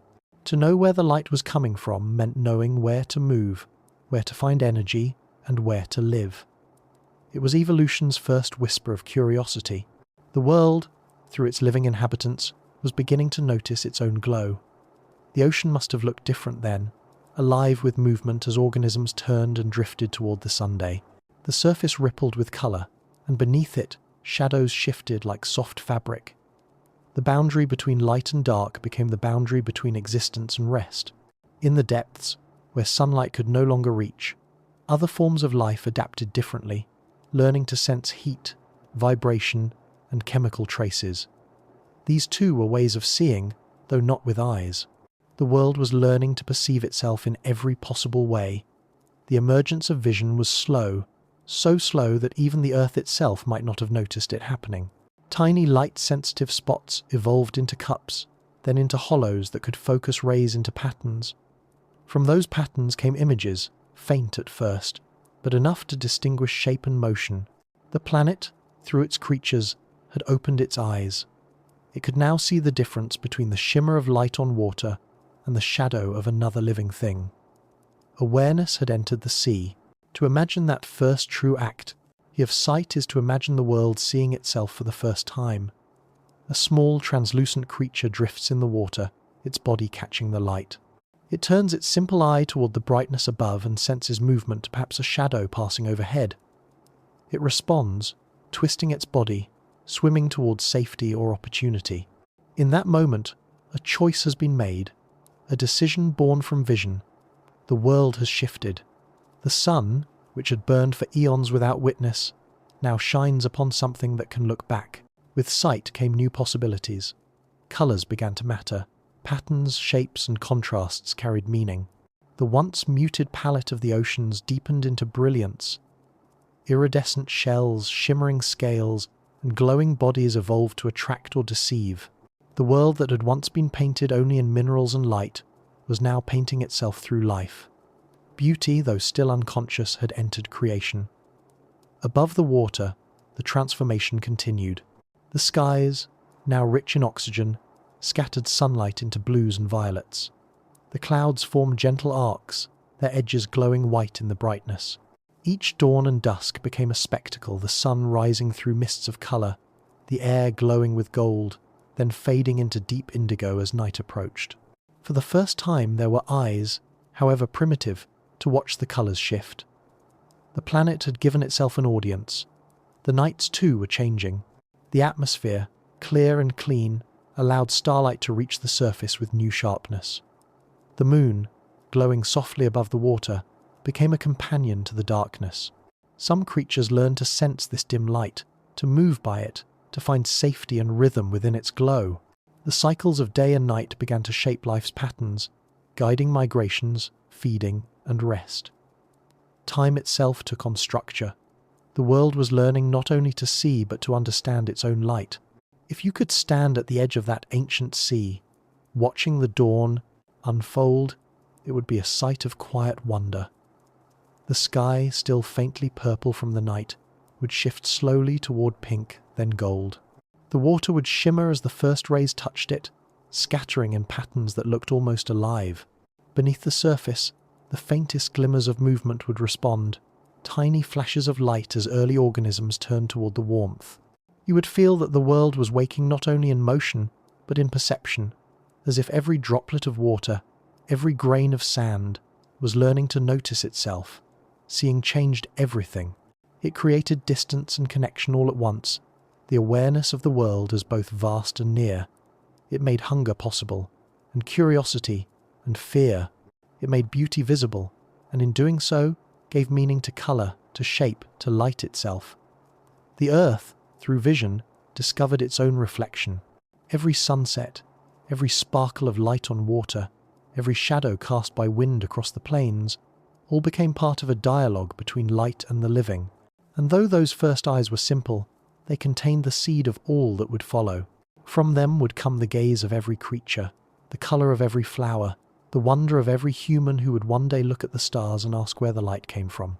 The act of seeing began in the sea, but it would eventually lift its gaze to the heavens.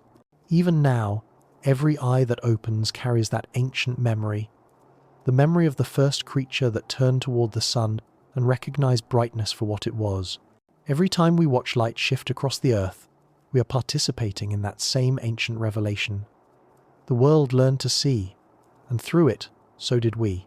The story of vision is the story of awareness itself. It is the moment the universe, through the quiet patience of evolution, found a way to look inward. The earth, after eons of creating, finally had witnesses, beings who could see the beauty of what it had made. The skies, the oceans, the mountains, all. Part of it was reflected in the eyes of the living. The world was no longer only existing, it was being seen, and in being seen, it was known. And as the light touched every surface, from wave to cloud to stone, it carried one quiet message, that to see is to remember, and to remember is to keep the world alive. The earth, which once burned and froze and rumbled in solitude, had finally opened its eyes and beheld itself. And in that gaze, it became something more than a planet. It became aware.